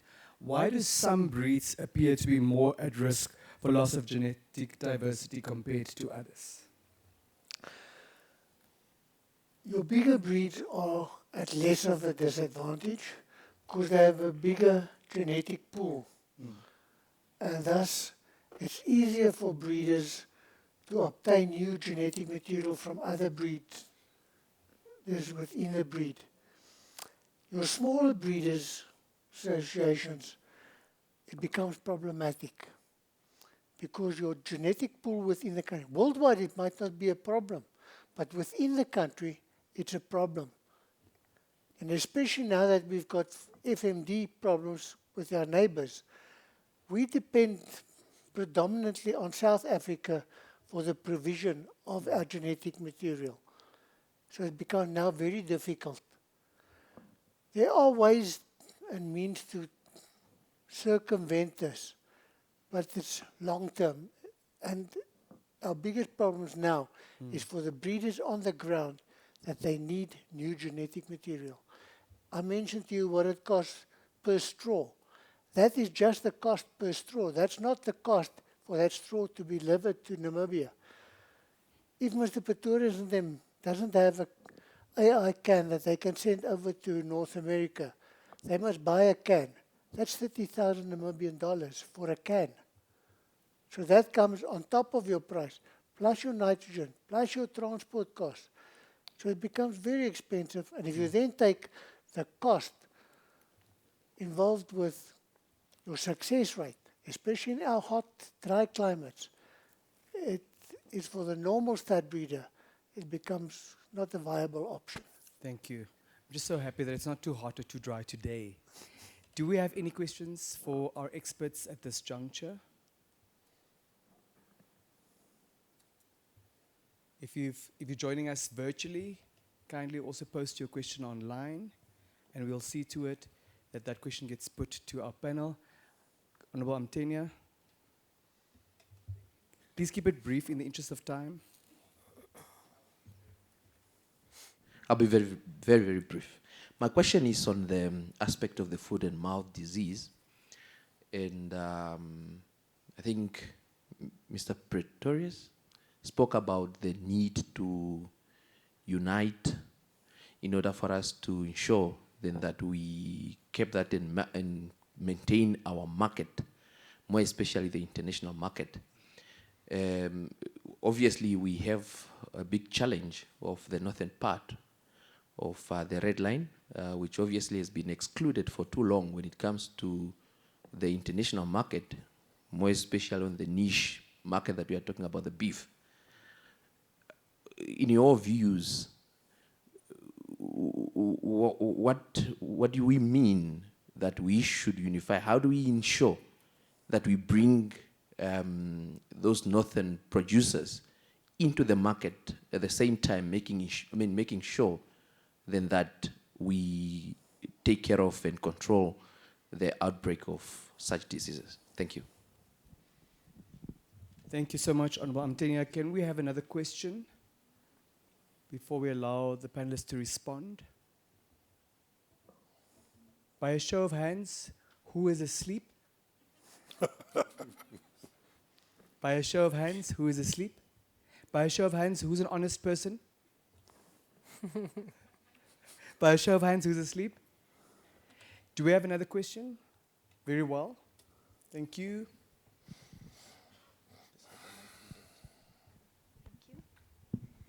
Good morning. I'm Jamie. I'm from Agra Provision, and we offer training and consultancy services. So my question is in relation to bush encroachment. So Professor Zimmerman from NUST, they conducted a research, and it showed that as debushing intensified, the nutrient levels in the soil decreased. So how can we ensure that as we are advocating for debushing, how can we do so sustainably in order not to expose our soil to the environment and create further problems? Thank you. That one has Mr. Nkaruku's name on it, right? All right. Perhaps we can start with Mr. Pretorius to respond to that question and then have Mr. Nkaruku respond to this one. Thank you. Thank you, MC, Mr. Amutenya. I think in order for us to understand the FMD and the red line, we have to give a little step back. Only the Caprivi, the old Caprivi strip, the Zambezi region, is infested. It's an infested area with free roaming buffalo that are the main carriers of the FMD virus in Namibia. The other part, if you move over the Okavango River at Divundu, you enter the surveillance zone. It's a surveillance zone, so the whole northern area, north of the VCF, north of the red line, is a surveillance zone. And not only for foot and mouth, but also for lung sickness, which is a even bigger threat than FMD, or can be a bigger threat. So it is a surveillance zone to contain certain illnesses. Park that. Your question is, how do we include the northern communal area reaping from the benefits of the south? And Mr. Kingsley Kwanani is listening very carefully what I'm saying, because he's an expert on it. I think there was or is a huge efforts to try, and it was part of my presentation, that we should focus on bringing the surveillance zone on par with the south. How do we do that? With a commodity-based trade. It's not necessary to throw all the produce in one basket. In the world, there is something like commodity-based trade, where you can, out of an infested area or out of a surveillance zone, even market your stuff overseas or export your produce. But commodity-based trade. But it's markets that has to be developed, and this is where government is playing a major role in order to create these bilateral agreements. That to the one side. The other one is by subsidizing the northern communal farmer to be on par with his southern neighbor. But the end is, or the punchline is, we have to work towards a solution, not towards each other's throats. Thank you very much, Mr. Nkaruka. Yes, thank you. I think the words that we use sometimes also may influence certain practices. So I would prefer, normally as we are training, the best word to use is bush thinning, meaning you are removing some. But if you talk of bush clearing, debushing, to some people they take it the wrong way, saying that I must remove the bush totally. So the purpose is also key. Why are you doing bush thinning? Is to restore your grazing, or even to restore the ecological balance. So when you are doing bush thinning, you do it in combination with also reseeding. So that is my advice, like planting these valuable grasses, just to restore the balance of woody plants and the herbaceous plants. Yeah, thanks. Thank you. Do we have more questions from the floor for our panel? Yes, madam. You're also allowed to put your question online and we'll relay the message on your behalf. Got a question here in front.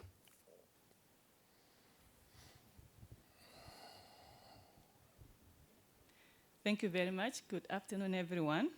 I have two questions. One is to Mr. Pretorius.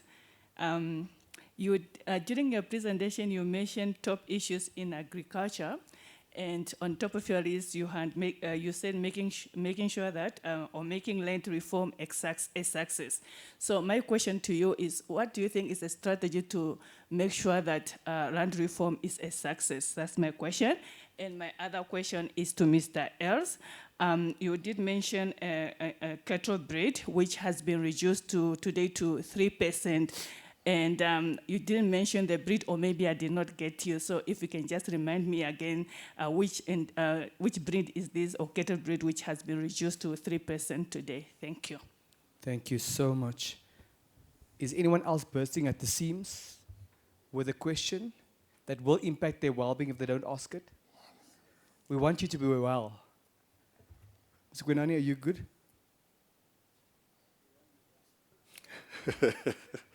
We don't want to deny you the opportunity. I can see you have a number that you want to ask. Thank you very much. I think for me, it's the first question. I think goes to the panelists, maybe also the bankers in the house. In terms of the FMD, I think the question is how can we collaborate in a collaborative way, work together with government to ensure that we eliminate the looming threat. I think that is the first one. The second part is, I think from the antibiotic and the vaccine issue, you will believe that normally farmers, they believe somycin work for everything.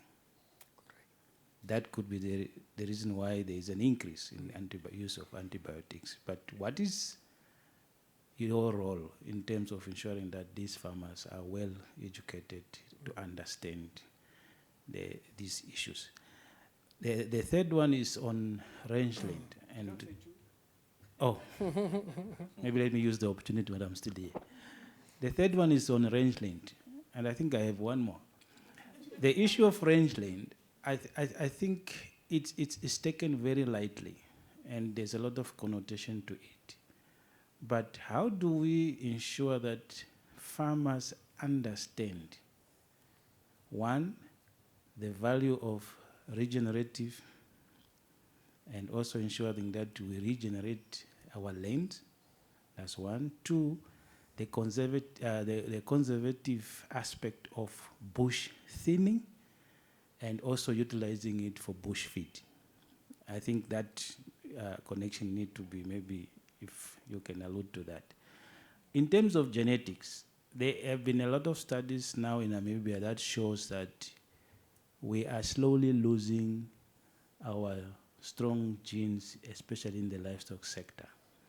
Those from the Ngunis and the Sangas that are more in terms of resistance to our local climate in Namibia. Yes, this is distorted by the abattoirs who wants bigger animals, bigger cats.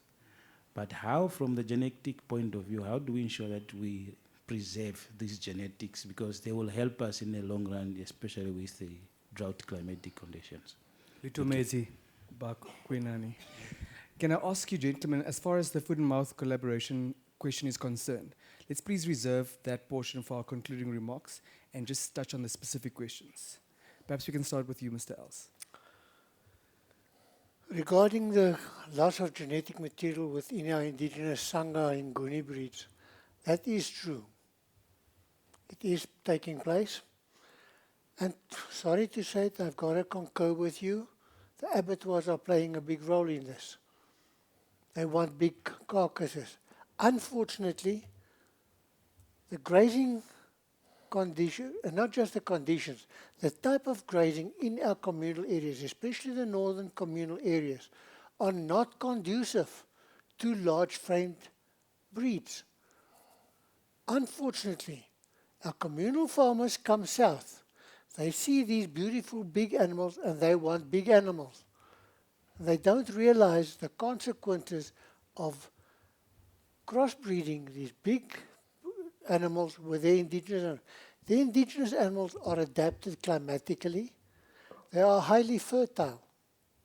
Now they crossbreed them with unadapted, large frame breeds that under those circumstances become unfertile or low fertile. Why? The animals are unable to maintain their own body weight just for survival. Now your biggest portion of what the animal eats goes into maintenance of its own body. Only when it supplies enough nutrition for that can it start having additional for reproduction and for growth. And that's our biggest concern, is that people do not understand. They see the big, beautiful animal, And then they don't understand, but why does this animal not become big and beautiful in my area? I mean, if you go to North Central, that sandy areas, it is low pH, low phosphorus, low nutritional value in the grasses. And all three of those things are important for growth, milk production, and reproduction. I've worked in those areas for many years. I was involved with Ugongo, with Mashare, all those places. It's very difficult to try and educate farmers about the importance of their smaller livestock when they just want to have that big animal, unfortunately. And there was unfortunate time when Meatco was pushing for these big animals. And that really drove the nail into that coffin, unfortunately. Thank you, Mr. Els. And then we had a question here for you from the front, also about that cattle breed that had I didn't been really reduced. want to call names, but yes, I worked myself with that breed for many years. It's Afrikaner. That was the basis up till the early 1980s for 80% of livestock cattle production in Southern Africa. But what the Breed Society decided was coffin-shaped heads, long beautiful horns. That was the in thing. Mating heifers only at 3 years old because they had to be big enough. Yes, they were big enough, but they were over-fat, so they didn't conceive. So the fertility rate went down. Today, I think in Namibia we've got 3 registered breeders. When I started in the government in 1988, there were 27 breeders. Not one of those herds, one, Omachene still exists. The herd that was nearly expelled from the Breeders' Association because in the early 1980s they decided functional efficiency first, and then there goes the horns. Thank you. Thank you very much, Mr. Nkaruka. Question for you about rangelands and regeneration specifically. Yeah, you know, when you are visiting farmer, a farmer about maybe 20 years back, 30 years back, with regard to rangeland, they would say, no, 20 years back, I used to see my neighbor from here up to there, but now I can't. Okay, so that's an indication that they have realized that there's a problem. So, but with us, as maybe trainers or stakeholders, we need to have more trainings for these people, not only to train them about the problem, but also to influence them to understand that, no, once you are removing this problem, this could be the result. You know, we say bush is a problem, but it can be an opportunity, an economic opportunity, because they are deterred or they are being discouraged by the cost of doing or controlling bush. But if we can say you can make bush, you can benefit from the biomass through charcoal, the wood, and so forth to recover your costs. I think those are the type of trainings we need to bring across with factual, demonstrations as well. Yeah, and then probably with debushing or not debushing, bush thinning, we also need to incorporate reseeding, grass reseeding. Yeah, and these things are also apparent. If you go to the northern regions, for example, you find farmers with a camped-off area or a cove. You call it a cove. So that's a reserved area for grass. So it's already an indication that it's an opportunity or it's a need or it's a skill that, no, I need grass, and how do I protect the grass? So in the presence of bush, I may not have grass. So let me maybe thin out bush and add grass. So it's more training, more awareness, and also the benefits from solving the problem. Thank you very much. Yeah. President Pretorius, for 10 marks, the delegate wanted to know, please walk us through very briefly the successful strategies as far as land reform is concerned. On a lighter note, I just received very bad news because I'm Afrikaner. I think it's a very, very complicated question because land is emotional. And I do to acknowledge it. I asked a question. Are we looking at land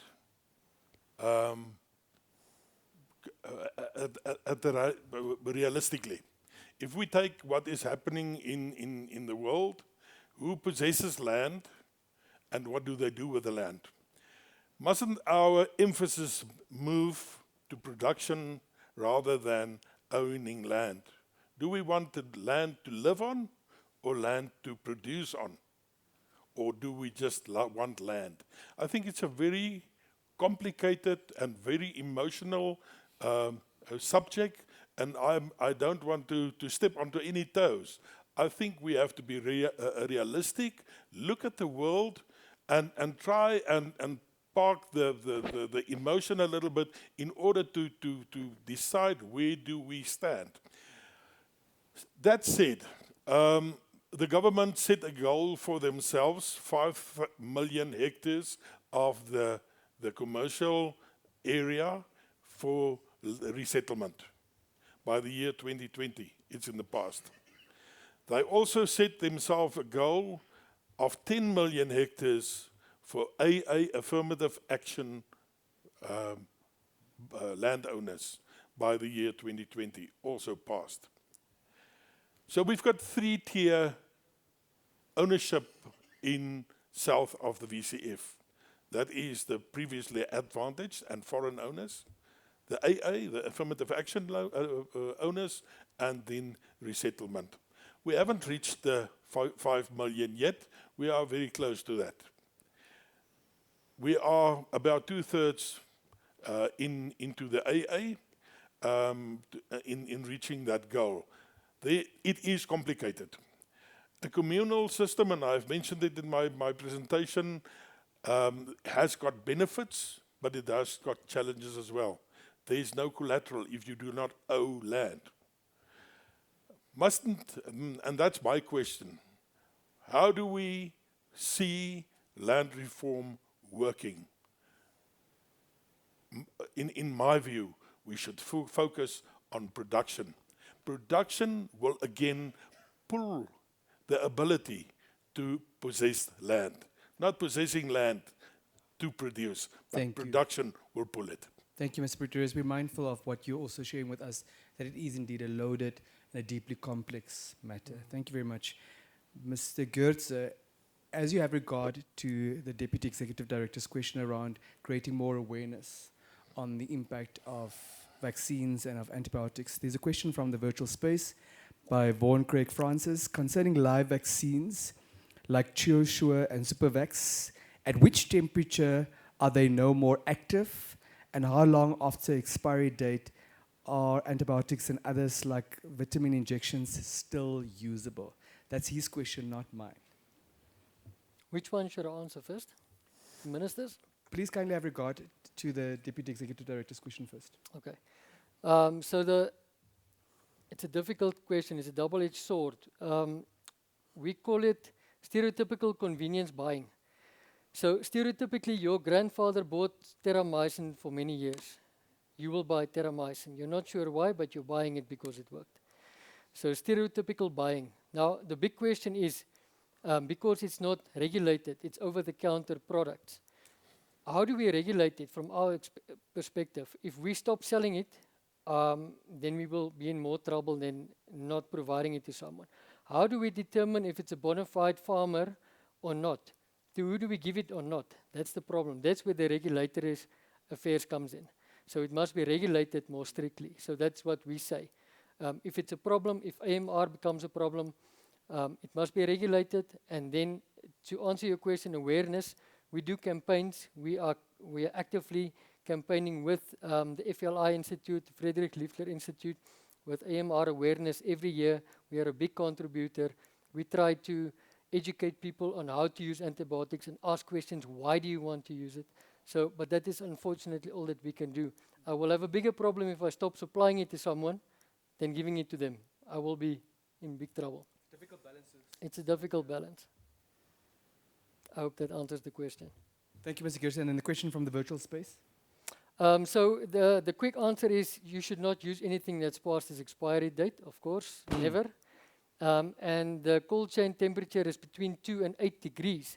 You can go 0.5% below 2 degrees and 0.5 over 8, so 8.5, nothing over that. The quick answer is you should not put a vaccine or any medicine on your dashboard in your bakkie when you're driving to the farm. If you don't know if it's cold chain or not, rather keep it cool on your fridge. It's better to have it cool than hot. Thank you very much. We hope that Mr. Francis was able to take note of that. Also, the recordings will be available, so if you are unable to follow throughout, you can always return to it. I'm talking to you in person, but I'm also talking to those in the virtual space. Gentlemen, we've unfortunately run out of time. I know we have the capacity to be here for at least 7 uninterrupted working days, but we don't have the luxury of that time. Starting with you, Mr. Els, what is the way forward if we have regard to genetic diversity within the context of agriculture, but very importantly also with due regard to Mr. Kwinani's question? The foot and mouth disease situation in our neighboring country is a looming threat. So what is it that we need to do with immediate effect? You each have 60 seconds, please. For us, as I said at the end of my presentation, very important, we must do everything in our ability to maintain the diversity that we have. And for that, our breeders and our commercial farmers will have to take a serious look at the way that they manage their herds to maintain their diversity. Thank you. He used 55 seconds. Please give him a round of applause. So, Karuko, the challenge now is to improve on that. Okay. Yeah, thank you. I think we need to take advantage of the status that we have established through our meat industry in terms of exporting or accessing several markets. And again, we also need to maintain and improve on our veterinary control measures, especially at borders, and we can even have some internal biosecurity measures at any entry or exit point internally, not only focus on the boundary. Thanks. Thank you very much. President Pretorius, let's give him a round of applause. He only used 50 seconds. The challenge is on, President Pretorius. Your final thoughts, please. Getting to be the best or the only one in Africa to export is one thing. Staying there can be much more bigger challenge, and it will take every Namibian to help us to maintain that. Wow, the president only used 20 seconds. Please give him a round of applause. Mr. Goetze, you know what to do. Should I break the record? Yes, so I think maintaining and investing in animal health, stronger animals, healthier animals are less perceptive to diseases. So we must keep that in mind and continue to invest in the future and not actively just treat now. 15 seconds. Please give him a round of applause. Gentlemen, thank you so much for your time. Thank you for sharing your wealth of expertise so generously and altruistically. We appreciate you. You are excused. Thank you. Another round of applause for them, please.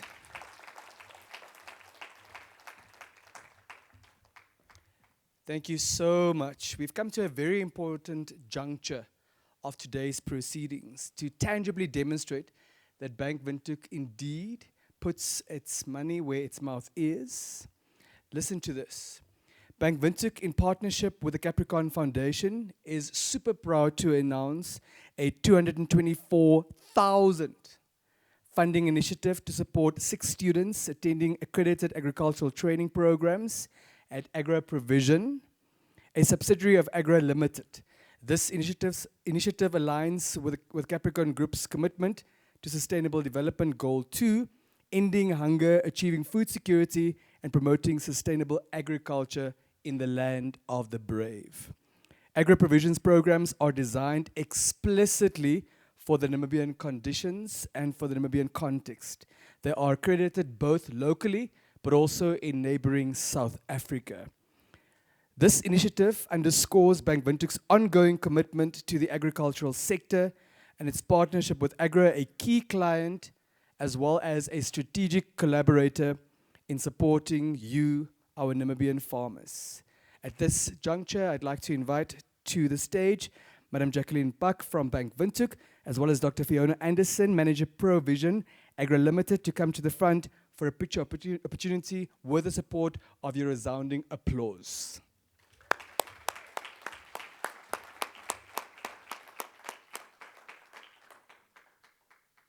Is that it?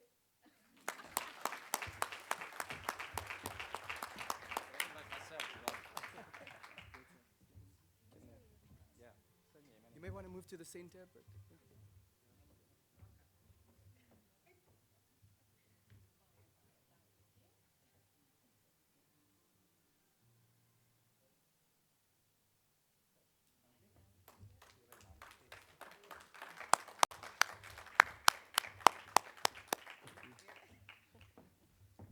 Thank you so much.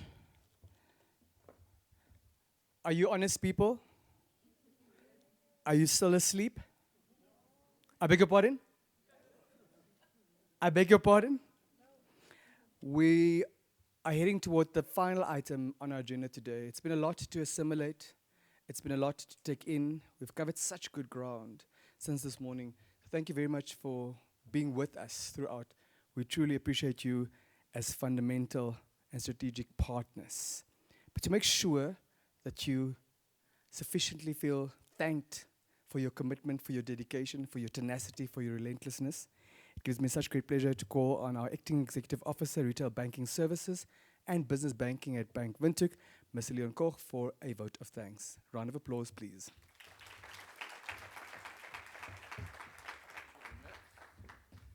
Thank you, Denver. I can't commit or promise to 55 seconds, so please allow me, ladies and gentlemen, Honorable Deputy Executive Director Kingsley Koinani from the Ministry of Agriculture, Fishery, Water and Land Reform. Our Honorable Musama Tinya, welcome. Then our esteemed Managing Director, James Chapman, he unfortunately had to leave us this morning. Then distinguished guests, panel members, valued clients, customers, our partners, and all the colleagues online that has joined us today. I think last year we had over 800 online participants, so I'm curious to see how much it is today. I think since 2019, when COVID started, I think when the whole pandemic unfolded, we've actually seen an opportunity to start to initiate this Agri Series event. And I think since the initiative has grown, it really continues to make a positive impact in the agricultural community. And I think with this year's theme, understanding genetic diversity in agriculture, the Bank Windhoek Agricultural Series serve only as a testament of our ongoing dedication and advancing for sustainable agriculture. I'm deeply honored to be able to stand here today to do the vote of thanks. So please, first and foremost, my heartfelt gratitude goes to our, on a very short notice, to Kingsley for your keynote address, and I think your insights and underscore the importance of this agricultural sector. And I think I've hinted the question towards the bank around foot and mouth. I think we've from recent experience, I think if you look at what happened with COVID, I think it's similar, and I think we already start preparing for whatever can happen. But I think this is a very unforeseen situation if that is to happen, and I think banks, together with government and together with industry, has a very important role to play in terms of how do we mitigate and how do we support customers on this journey. And I think with COVID, it already has given us a good taste of what we can and what we can't do, and the importance of building those relationships with government. Then I think obviously our managing director, on his behalf, James always brings some kind of presence and some kind of energy to a room. So in his absence, also for setting the stage this morning, thank you, James. And then I really want to thank again our gratitude to our customers, our guests, the farmers, people online. You are really what this is all about, and this is all for you. And you've always been the sort of like the heart of this event for us. Then I think the most important, ladies and gentlemen, listening to all the people today for the series of the thought-provoking presentations. I'm not going to go in all the detail. I was quite impressed with the level of detail and theory and stats even today, taking me back a while. But Mr. Jacques Els, manager at the Namibia Stud Breeders Association. Then Tinus Prinsloo, the president of the Namibia Agricultural Union. Tinus, thank you for sharing also in terms of your own experience, and I know that you are very passionate about agriculture. And then, sorry? Pretorius. Then I think Erastus, Nagaruka, Erastus, I must say, the way in which you present your passion, I can see you've got a big passion for this. Thank you very much for bringing that energy to the room. And then Goy Geertse, from the operations manager from Swarthead. Thank you, Goy. I think when you started with COVID 2019, the first thing that came to mind was ivermectin. So, but nevertheless, then, gentlemen, thank you for sharing your expertise and your innovation today and the passion. We really and truly appreciate your contribution today here. So I think maybe on that point, if we can please give everybody a round of applause. Thank you. Then please allow me a few more minutes. I think very important, my fellow executive management team, some of them had to leave today. We are having some pressing matters at the office.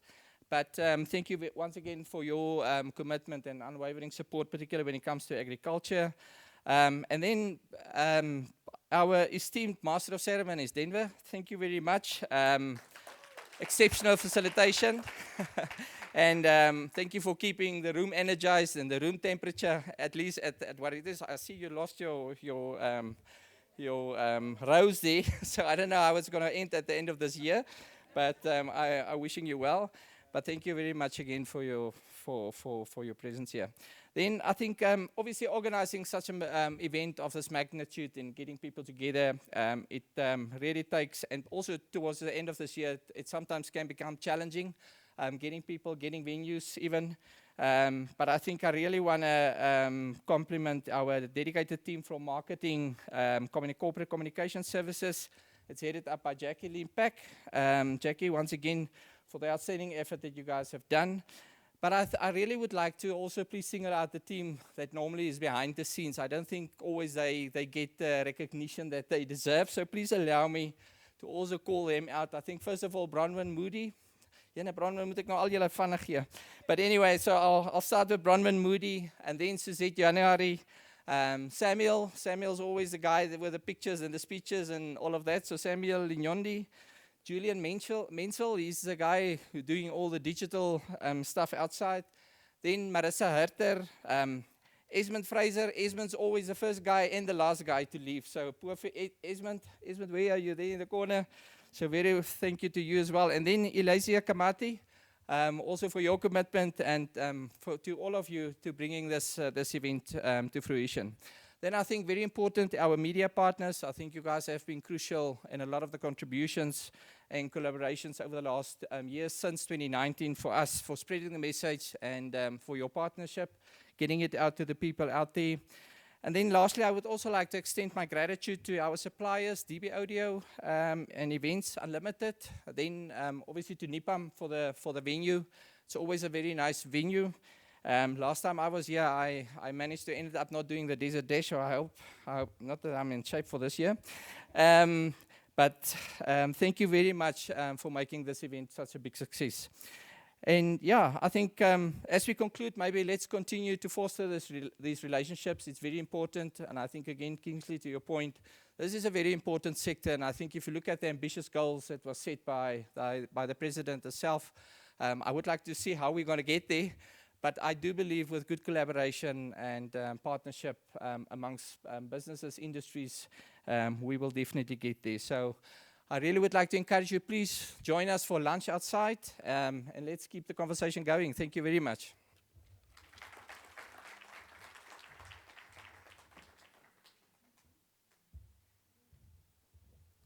It may not be customary to thank the person responsible for the vote of thanks, but Mr. Koch did such a sterling job that he certainly deserves a round of applause. I'm also very happy to report that the rose is back and intact. Ladies and gentlemen, please, if you've not done so, do scan the QR code. We want to hear from you what it is that works as far as these sessions are concerned. We want to hear from you how it is that we can improve. We want to hear what are the topics that you think we need to have on the agenda. Your feedback matters. Your input is critically important. And Mr. Koch already alluded to that. We've been cooking intermittently whilst organizing this conference since 3:45 this morning, non-stop. So please don't leave. Please prioritize lunch. It is fundamentally important to feed this body that has been working so hard. With that, we've come to the end of this very informative platform. Please continue to journey with your truly Namibian bank, Bank Windhoek. From me, Denver Kisting, goodbye. Until next time.